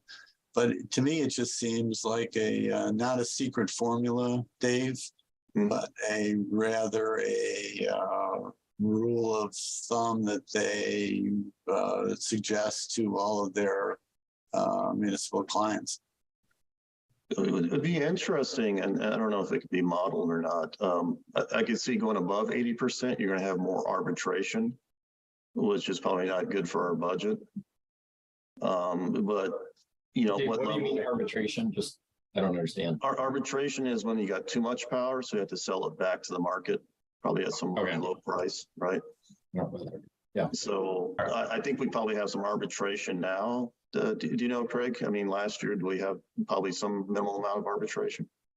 No, I think we're in pretty good shape right now. Okay. Some of our off months, so the April, May's, the September, October, we're starting to get high on those, and depending on, but I think we're okay. I don't believe we've sold anything back or had to sell. We haven't. Okay. So if we went to 90% for some reason, maybe there's more of a chance, but it seems to me there's some kind of, cost benefit there to going higher. via arbitration. Dave, do you mean arbitrage? Is that what it is? Arbitrage, sorry. Thank I you. was thinking lawyers were getting involved. The mediator coming in? No, thank you. So one quick observation, looking at table 3.3 that Maria walked us through, our energy supply mix for 2023, we see our percent procurement from different suppliers. We have unhedged at 29, we have Shell Energy at 25, and then everybody else here is under 10%. And so from let's make sure we don't go 20 over on any one supplier, other than the one that we're over on. Michael, can I just make sure that's percentage of costs, if I remember that table right? I don't have it in front of me, but just make sure it's not. Doesn't add up to 100% there. Yeah. Sure. I will say though, oh, go ahead. I'm sorry, Mike. Go ahead. Rough proxy, I mean, if their percentage of costs and they're still that low, let's check the numbers. It seems clear that we don't have written down a clear, this is precisely how 80% was derived, other than maybe E&E sort of loosely recommends it. So if they have an analysis that is kept up to date as to why 80% is the right number, let's get that written down in our power supply policy, what the input to that is, so that we document it historically. I think the other piece here is, and Dave, very accurate, if you hedge more than your load, you arbitrage that back. Sometimes you might actually come out ahead, depending on what you've locked in your costs are and what real-time power settles at. So you can go up and you can go down there. I don't think we want to play that game. That's speculation. That's more than what we're trying to do here. We also want to look at our upside risk and our downside risks. We can go a lot higher, and there's a big upside risk of excess costs, $200, $300, $400, $500, $600 into the thousands. You don't generally go too low though. And so being more hedged tends to be the safer, more conservative approach. It can help stabilize our sort of cost, what we pay to sort of budget versus actuals.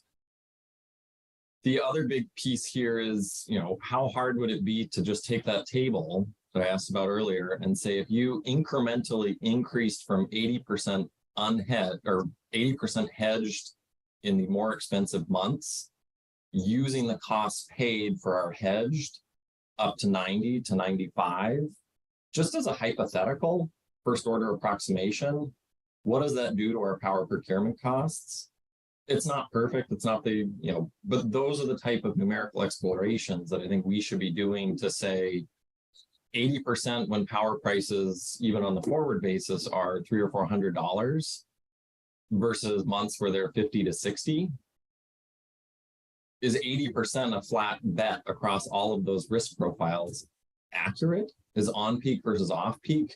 We don't even mention, do we have an on-peak versus an off-peak hedging policy?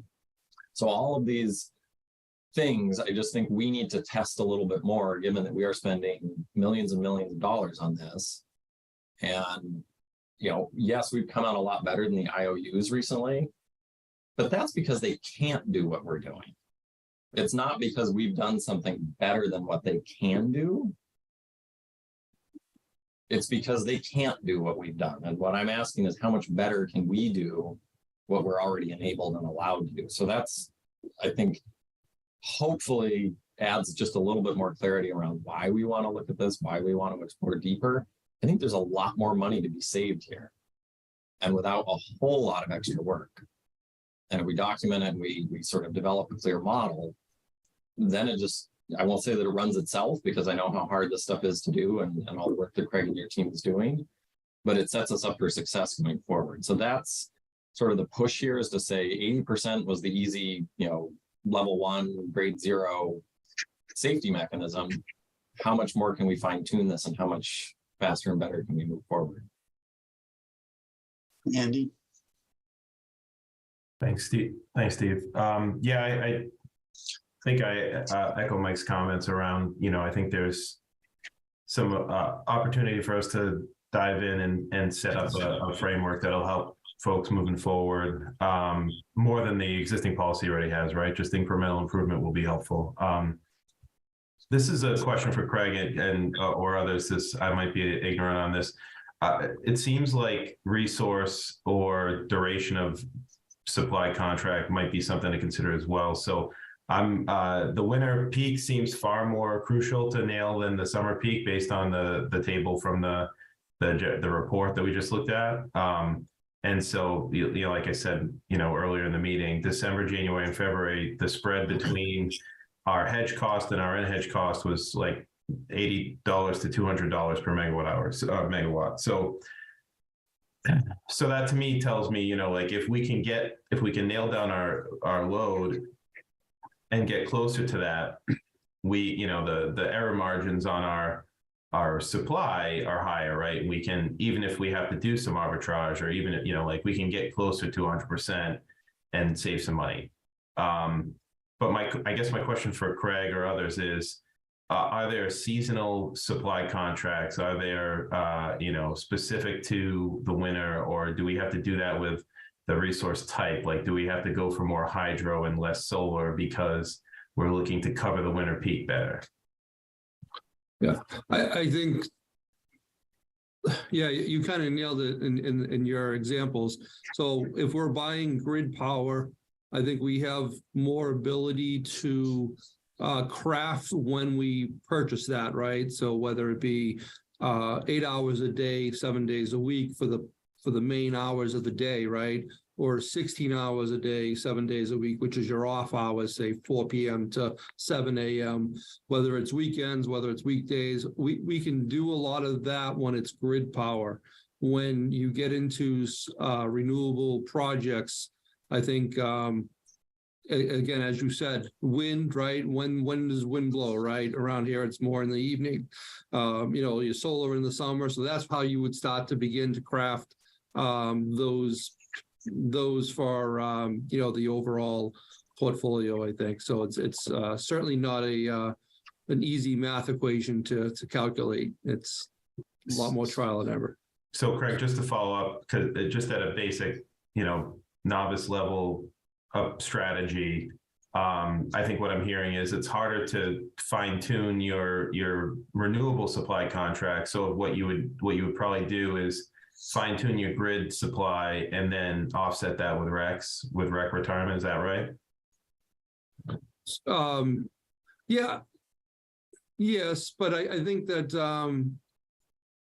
what's my thoughts were was a little bit of maybe there's a percentage that we hedge to with direct contracts, right? And as we know, our direct contracts are all renewable suppliers, but then there's a fine tuning with the grid system to get to a certain percentage of our overall hedge portfolio. So maybe there's a double step where we say, and I'm just making numbers up, but maybe we say, hey, 80% of our portfolio is going to be hedged with renewable opportunities, and then that another 10% is allowed with grid power to fine tune, right? So that we don't have the arbitrage that Dave was speaking to, where we have too much in the April, Mays, and September and Octobers that we have to actually sell it and sell it off, type of thing.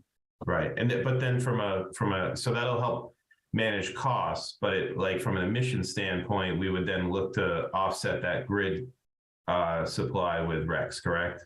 Correct, as we do today, yes. And then we'll have to just discuss what does that REC look like? Is it a class 1? Is it a class 2? Is it some other, non-emitting type of REC or what have you? Yep.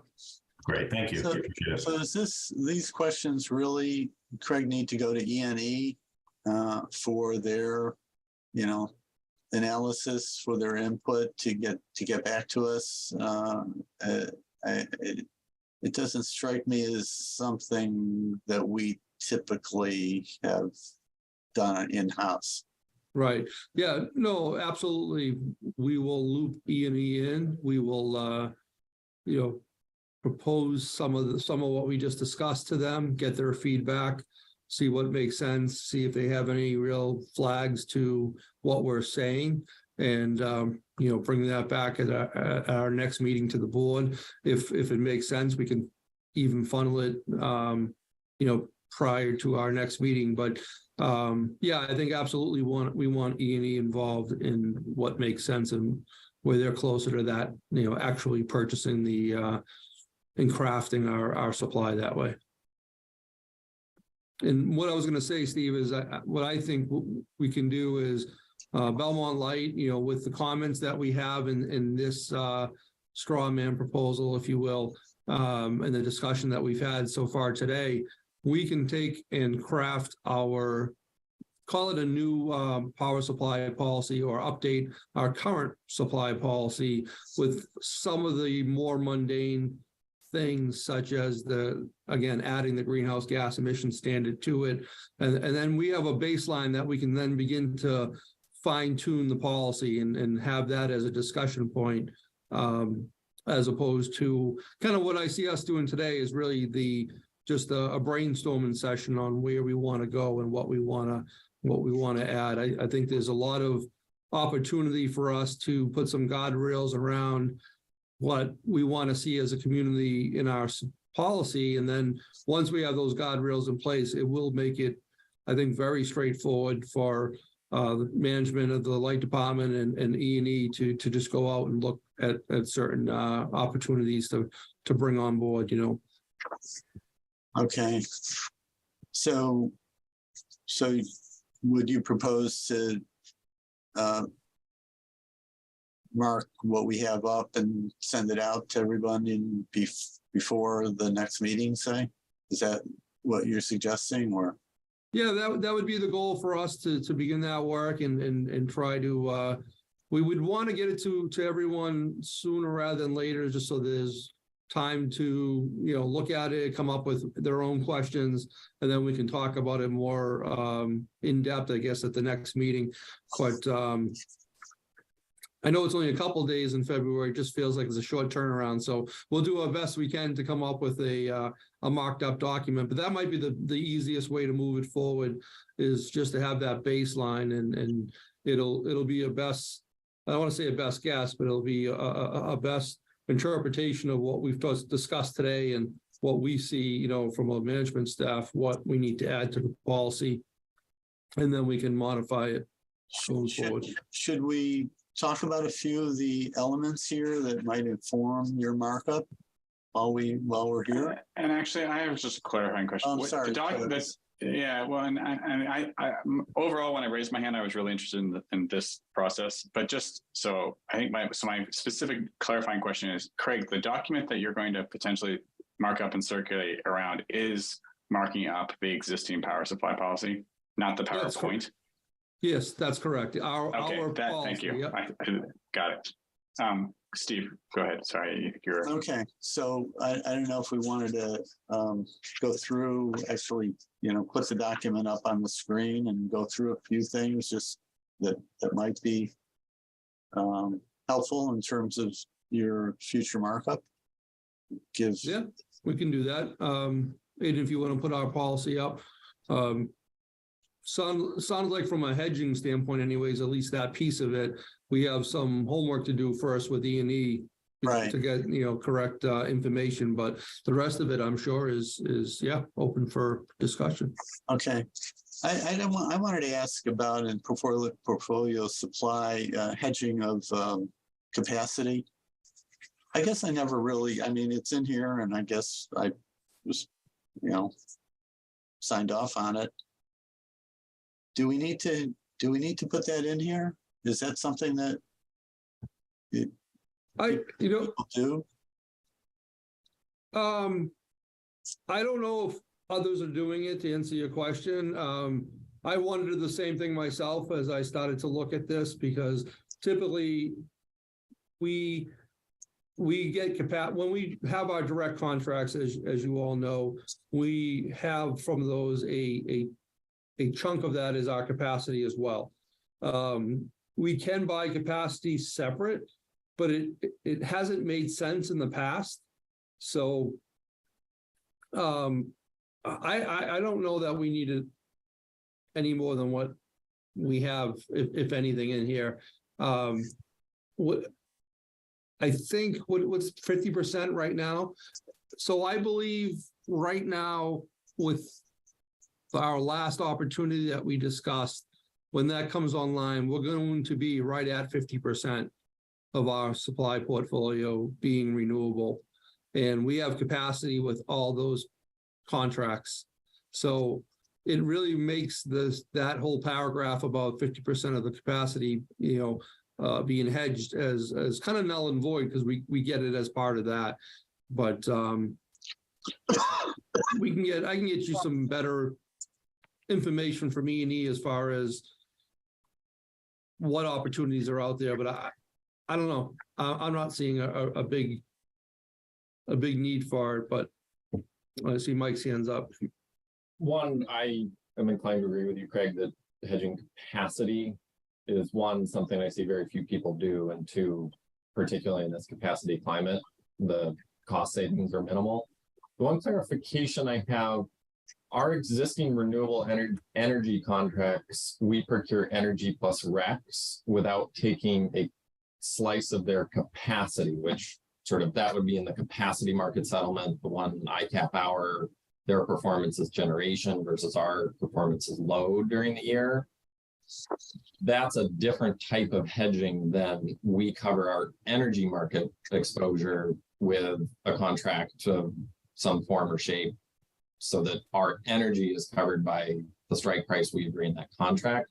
When I had looked at the capacity hedging in the power supply contract, I had thought it was a different commodity where we are actually hedging for capacity exposure. That to me doesn't feel like something necessarily that we want to go too deep into. And candidly, I think things like our battery project are a much better way to manage our capacity exposure. So maybe in that conversation with E&E, just also a little clarification around what specifically, is it energy market capacity? Is it, which is a weird way to say it, or is it actual CSO, CSL capacity market exposure? Okay, yeah, I'll get that clarification. Okay. Do we want to be, I feel it's bouncing around a little bit. We put the document up. Should we go top to bottom? Yeah.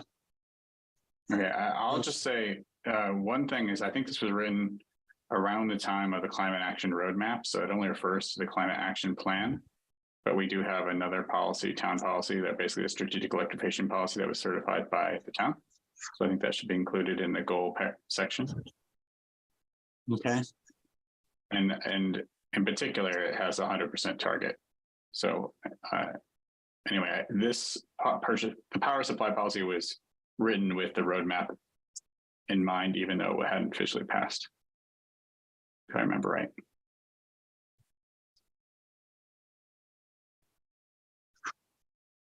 Okay. But maybe I'll pause there. Any other edits or comments towards the goal paragraph? Travis, I have a question here, and I think this speaks to one of the things Dave you'd raised. This feels like an area where, whether it's public forum or a conversation between whichever is the appropriate group of the town to represent that roadmap, is just to say, can we sit down and have a conversation around what this means? Because I think the objective of how we achieve this will drive a lot of other outcomes. Is contracting for the attributional rights from a renewable energy facility the right way to achieve our town action plan? Or is decarbonization in Belmont a better way or a different way? What do we mean when we talk about some of these terms? So I think just I don't know if that's a liaison conversation, which group in town is the most appropriate to do it. But touching back on what do we mean here? What is the objectives of how we deliver decarbonization? Feels like it's going to drive a lot of other decisions. So that feels like... I think, I mean, of course, that's the energy committee that helped with and their people, the group in town that's been talking about climate plans and energy issues for townwide. So that would be the place to bring them in. I think at this point, though, I was just trying to simply say, narrow, like, hey, let's just make sure this document's updated with the current town meeting approved, resolutions. But yeah, we can definitely at the public forum and get their input about how to decarbonize and whatnot. Yeah, I think most of the how to date, I think, has been discussed in LVAC and the like how Belmont Light does it has always been. I don't know if the Energy Committee has had those conversations. It was three main things of heat pumps, decarbonized electricity, and EVs, and the decarbonized electricity I think was just kind of delegated out to Belmont Light and us, the boards, et cetera, at the time, and EVs and heat pumps are things that the Energy Committee has been more active in. Yeah, I think that's a really good point that, and as I was listening to you guys discuss that, what's going on in my mind was maybe we go through, we kind of come to a framework of what we believe, our just as an example, our hedged power should be, but then the public forum, right? I think that would be a good place to have those discussions on whether it should be a power supply process to lower our decarbonization numbers or policy or programs. Mike, kind of I think what you were getting at, right? Is the money better spent in programs to install heat pumps, for instance, to then remove the fossil fuels, from the town that way, as opposed to maybe buying all Class 1 RECs or something of that nature. I think that it's a deep conversation. It's certainly an in-depth conversation. But I think the public's input on that could be helpful if that's, what the board feels is worth getting some feedback. Of course, I would promote public input. But I think just the conversations we've had and the ones that people have alluded to, Michael and others, and just everyone around like cost effectiveness and goal. I think the goal has been pretty clear. We want to get 100%. I think everyone wants to do so in a non-greenwashing, rigorous, efficient manner. And I think for, until knowing that a public forum might be farther away, I think depending on how it's all structured, I think for me, it's pretty clear that we just want to, that we want to hit 100% because that's what the roadmap would say. And that we want to do so in a manner that is cost effective and Belmont pulling its weight. Not just for, I'm sorry, what the 100% is what? Emission-free electricity, 100% emissions-free. I guess that's a little broader than decarbonized, but renewable. But anyway, yeah, 100% according to like it's in the table down below. It's the percentage of Belmont Light power to be supplied by non-emitting per this policy. Yeah. All right. What we are already on track for this year. Yeah. I'm just saying. I think there's a discussion about like, should it be programs versus RECs?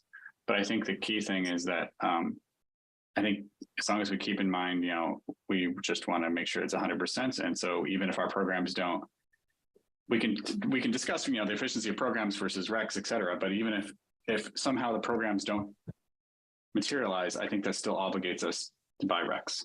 I guess that's my main point. Yeah. So I real quickly, just to note, and I think we can get to it when we get to the table. This fits into the goal section though, in my mind. Of all of the programs that are out there that describe how to report your electricity usage and the emissions therein, I think the reason why we have a renewable procurement is because we want to manage our emissions.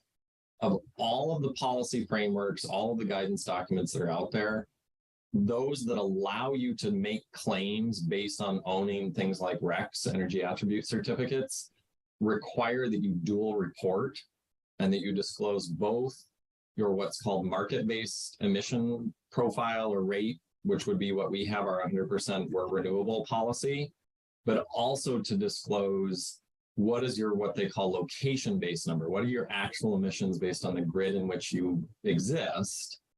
And I think adding that context in here to say, yes, we are pursuing buying renewables, but we also live in New England, where the average grid emission intensity is around 500 to 700 pounds CO2 per megawatt hour. if we have contracts or we don't have contracts, that's the physical grid that we live in. And so how do we think about everything else? And yes, it's a little more complicated, it's a little more subtle, but that's how every program that is out there in the world directs organizations like us to report this information if we're going to make claims that we're using different electricity than anybody else in the region.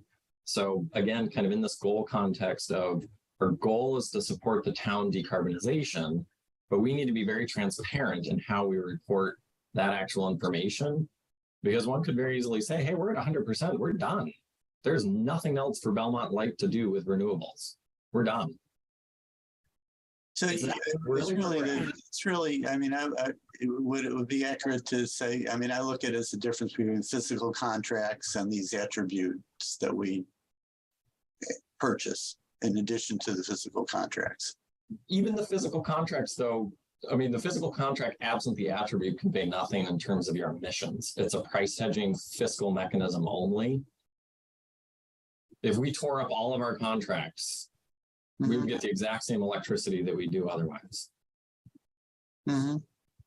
And so it's reporting both of that sets of data. Okay. The region that we live in, here's its carbon intensity, and then we go do these actions. But I think it's important to drive that change to say, we're helping decarbonize. So I don't want to belabor this point too much, but just in this goal setting context, I think, you know, we can move on to section 2 on power supply. But want to make sure that we keep what our goals are in this policy front of mind moving forward. Yep.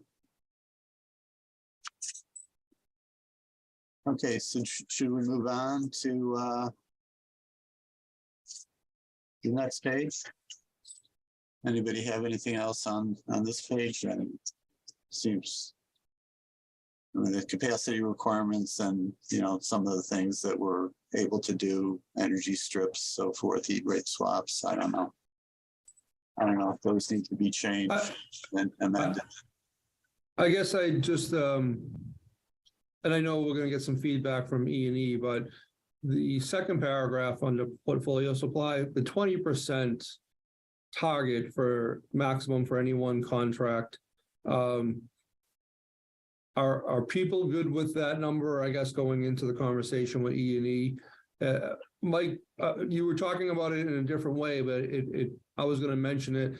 Any of our contracts we have today, and if you refer back to that, that list of contracts we have in our budget list, if you will, not any one contract is that large where it's, you know, anything more than say 10% of our portfolio or our total supply. Are we still comfortable with that 20% being a maximum? Do we want to lower that, change that in any way? Or do we want feedback a little bit more from E&E first? I have no reason to change that. If it hasn't gotten in the way and it seems functional, it seems reasonable to keep it as is to me. On this point, Craig, are you asking to go up or go down here or just flagging it? I was just kind of flagging it. I think that as it is today, it guarantees a minimum of 5 contracts, which is decent diversification. We certainly have a whole lot more than that. And I suspect we'll continue to have more than that. So I just was throwing it out there as a point that are people comfortable with that 20% mark, or do we want to lower it just as a conversation piece? To answer, Craig, I'm comfortable, and in hindsight, there are some contracts we considered. I wish we'd have gone more aggressive. I know the risk is if they don't come through, then you have a higher unhedged portfolio. But I think some of the stuff we saw in the price point, I wish we would have gone above what we did. You know, maybe one contract at 20. I don't see 4, but if there's a really juicy contract, yeah, why not? Yeah, unfortunately, if there is as you say, a juicy contract, everybody wants part of it. So yeah, our piece is usually much smaller than 20%. But okay, no, I just, again, as we go through, we're going to try to make some adjustments, and have this document set up for future conversation. So I just wanted to kind of get, that question out of the way and, Very good. I would just add, I think Mike, touched on this earlier in the meeting, tracking opportunities as they come up in the exec session and making, like having just a repository of all the past and pending projects that'll give us some indication of if you feel like that 20% is inhibiting, right? Like, and we can address it. I feel like I don't have the data at this time to say one way or the other. So I'd say, I would ask you, is that impacting you and should we examine it? So if it's not bothering you, I don't have data to suggest otherwise. yeah, no, it's not bothering me at all. Can I ask I have no problem with it. I just figured I would ask that question. one clarifying question on the second paragraph here? For our energy requirements, target, et cetera, monthly, annual, for the duration, if we do a forward energy purchase on brown power, is this over the 5-year period or however long we hedge forward on brown power? Is this on an annual procurement basis? 20% of our total energy needs supplied by? So is this on a megawatt hour basis? I think if we just come in and be a little bit more clear without necessarily handcuffing ourselves unnecessarily, what do we mean here? Is this megawatt hours? Is it dollars? Is it by year? Is it by total exposure that we have as an organization? Because we might sign a 6-year-long contract for 20% of our load. That might be very different than talking about what we have 20% of 1 year's energy budget on. So I just think there's a little more sophistication. We don't need to go in the details, but just let's all think about what we mean here.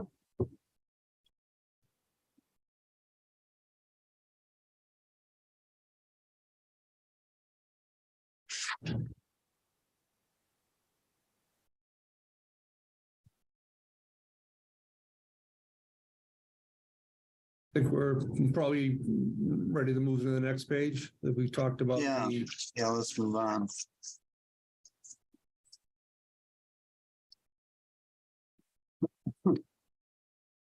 So this is what the column 2 here. Dave, am I mistaken? Are those that's supposed to be class 1 RECs? In our case, yes, that's class 1. Yeah. In our case, but not in the case for the IOUs? I believe it can be a little more complicated for them. I believe, Okay. But for us, yeah. All right. And that's detailed in the paragraph below the table, just in case to connect the dots there. I'm sorry. What'd you say, Travis? Our obligation, according to this supply policy, is detailed in the paragraph below the table. Right. Yeah, I just wanted to. Craig, is expanding this paragraph to sort of help clarify the question Steve has raised something E&E would be able, sort of from a regulatory policy compliance perspective? I'm almost wondering if just spelling out, the GGES, I'm blanking on the, requirement is this. Let's put that in there as of this date or current policy, et cetera, so that we've got, this is a go-to document. It's got exactly what we have to do, how we do it, et cetera. Kind of touch on it a little bit here, but just, I think putting into this document everything that we're bound by would be a helpful addition. Yeah. So what I was thinking was that we would add a 4th column, if you will, to the table, and the greenhouse gas emission standard would be that column. That said, as you saw in the document, it's got very minimal information to add, right? So the year 2030, the year 2040 would have a percentage, right, that we have to meet. The rest of it would just be kind of blank, if you will. The only thing that worries me a little bit is that paragraph under the table, as we just mentioned, is more stringent than the greenhouse gas emission standard. So that allows a hydro, for instance, which isn't necessarily class 1 recs, right? As to count against that. So we probably should just decide what it is that's best for us, for the community, and leave that wording in the under the table, because I think it might get pretty confusing if we try to blend them both in. I think what would be, I'm looking at the time and I'm feeling like we're kind of bouncing between laying out a plan for the like laying out a plan for a discussion and actually kind of diving into content. But I feel like the big thing is I think we need to have the the new GGES in the document, as you're saying. And I think when we see the requirements and things, then I think we can discuss how to rewrite the various paragraphs and merge the two. Sure. So I do think, as far as a big thing of, hey, how should this document be marked up? I think including the current policy obligations is important. So, and I think that's what you were saying too. Yeah. Yeah, well, do we need the column, the column about the 310 CMR 7.7? We might not, but the thing is I can't make that decision now. Like that's to me is bouncing to the discussion point, and I can't make that decision without getting a little more information around what's the information about how many, what is our what the legal obligation is today. Since well the legal but Travis, we have complied with the legal obligation as of 2050. So no. But I just with the new law that has been passed since 2019. What new law? What new law? MLPs are obligated to have their own targets. Yes, 100% by 2050, and we're 100% as of 2022. Well, yeah, I think the thing is the mix of how to meet that requirement is different between the two laws, and I think that's just laying out the targets and timetables with the new law. So this is the part there. I think if we just saw it, we could probably rectify the two relatively quickly. But I think we're all talking about things without having the information in front of us. No. I will say that the GGES is part of the packet that you have. The page titled Mass Climate Action Policy, Chapter 8, goes into a very good description of what our requirements are. But I agree. I think that right now we're probably better served by putting something on paper, getting a baseline started here, and then having these deeper conversations at our next meeting. I can't help but just kind of throw out there that we're going to do our best to update this for the next meeting. As you know, we are down some personnel. Becker is no longer with us, who normally would do that for us. So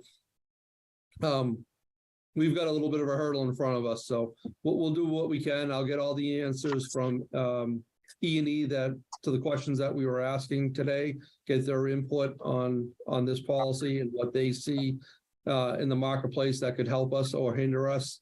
And, I think we go from there, basically. Yeah, I realize we're running out of time, but let me just ask, so in this column 2, I mean, what is our class 1 rec coverage right now in terms of percentage? So do we know that? We will be, for this year, for 2022, we will achieve the 100%. You're asking though, what is no, the I'm asking of that for 100% that is just no, I'm asking for class 1. I think that's actually in our it's in our budget document. It's in the 26. It's 26%.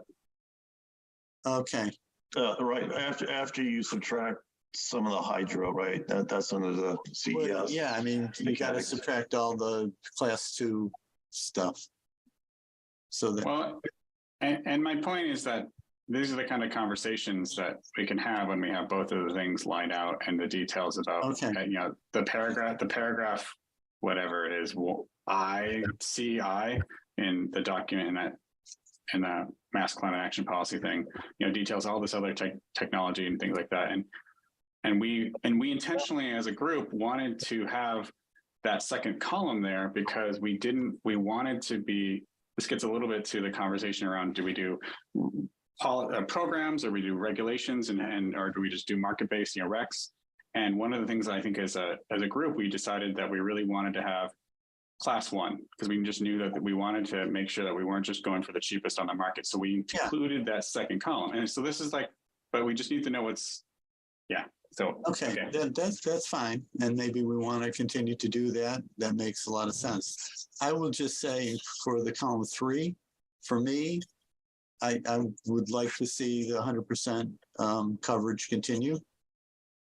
So where it says TBD, that's my preference for what that should be. I think people in town really want to see us do that. And I made a big deal about it when I was running last year. So Steve, I fully support using as much renewable power as possible, but this is one of the most dangerous areas for how we conduct our policy. To say we have 100% non-emitting power can mean so many different things. And so while I agree with you, I also see it as an incredibly dangerous place to be where we say we're 100% non-emitting. We don't have to do anything, everything we do in town. So I just want to note, I totally agree with you, Michael. I don't think it's the end of anything. It is, for many people, it is just a data point. To respond, yes, we keep it in there, but having 100% there is a really dangerous thing to signal. Well, I'm just saying that matters. And so to Travis's point and other people's points here, we need more transparency around what's inside that number. That's all I'm asking. Is that if we're going to emphasize it's 100%, I know what power we're plugged into in this region, and it's not 100% renewable. I don't disagree with you at all. It's just that the way this has been set up is that you're green depending upon how many recs you buy. That's my point. Is we set I don't think there's, and there's more detail that needs to be looked into. I don't disagree with that at all. However, one data point is the coverage for by recs, and I just think that we need to continue that coverage. That's all I'm saying. And maybe other people disagree. I don't see there's a disagreement. I just see we're all saying the same thing and we all care about how to actually achieve the goal. And I think I mean, I hear what you're saying, Michael, and that we need to maybe report a second number also, but I feel like ultimately the conversation that we all want to have once we get these kind of skeleton of a goal framework is to how to achieve it in the best, most rigorous manner. So, and I think Steve wants that. I think you want that, Michael. I think we all do. So. Okay. So I guess we should just ask if there anything else that we want to raise in terms of helping Craig in terms of marking up the rest of the document.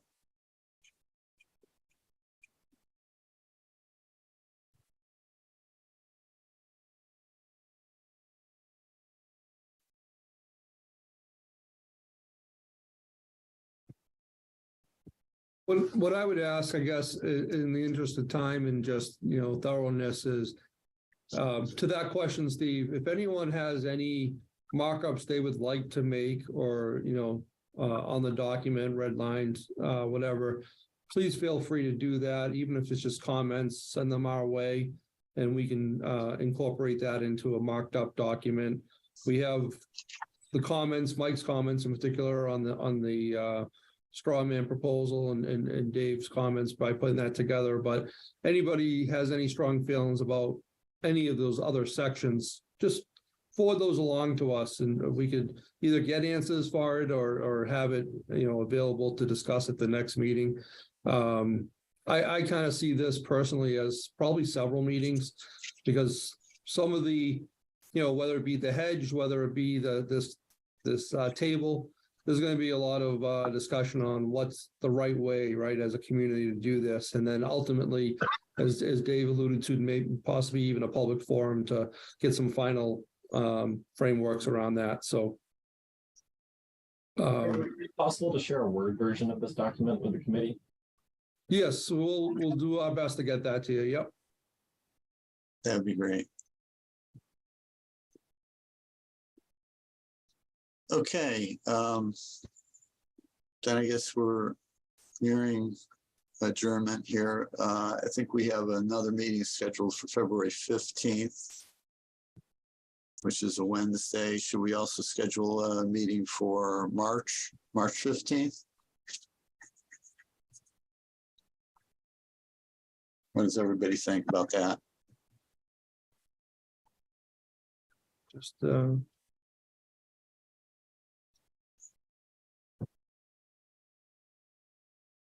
Wednesday, March 15th works on my calendar. Okay, everybody's nodding yes. All right, so we'll have a meeting March 15th. Again, it'll be a morning meeting. And presumably at some point thereafter, we'll have a public forum in the evening for people to weigh in on what we're proposing or draft it up. Craig, I just wanted to ask, for the next meeting, do you expect to have something more on battery storage, or what else do you see coming up? yeah, we're finalizing some information on an opportunity on battery storage that we should have an update for the board. So because we have we know we're going to have an executive session for the meeting minutes, we can update the board there if it requires a executive session. Otherwise, we'll just talk about it in open session. But we should have something there. Yep.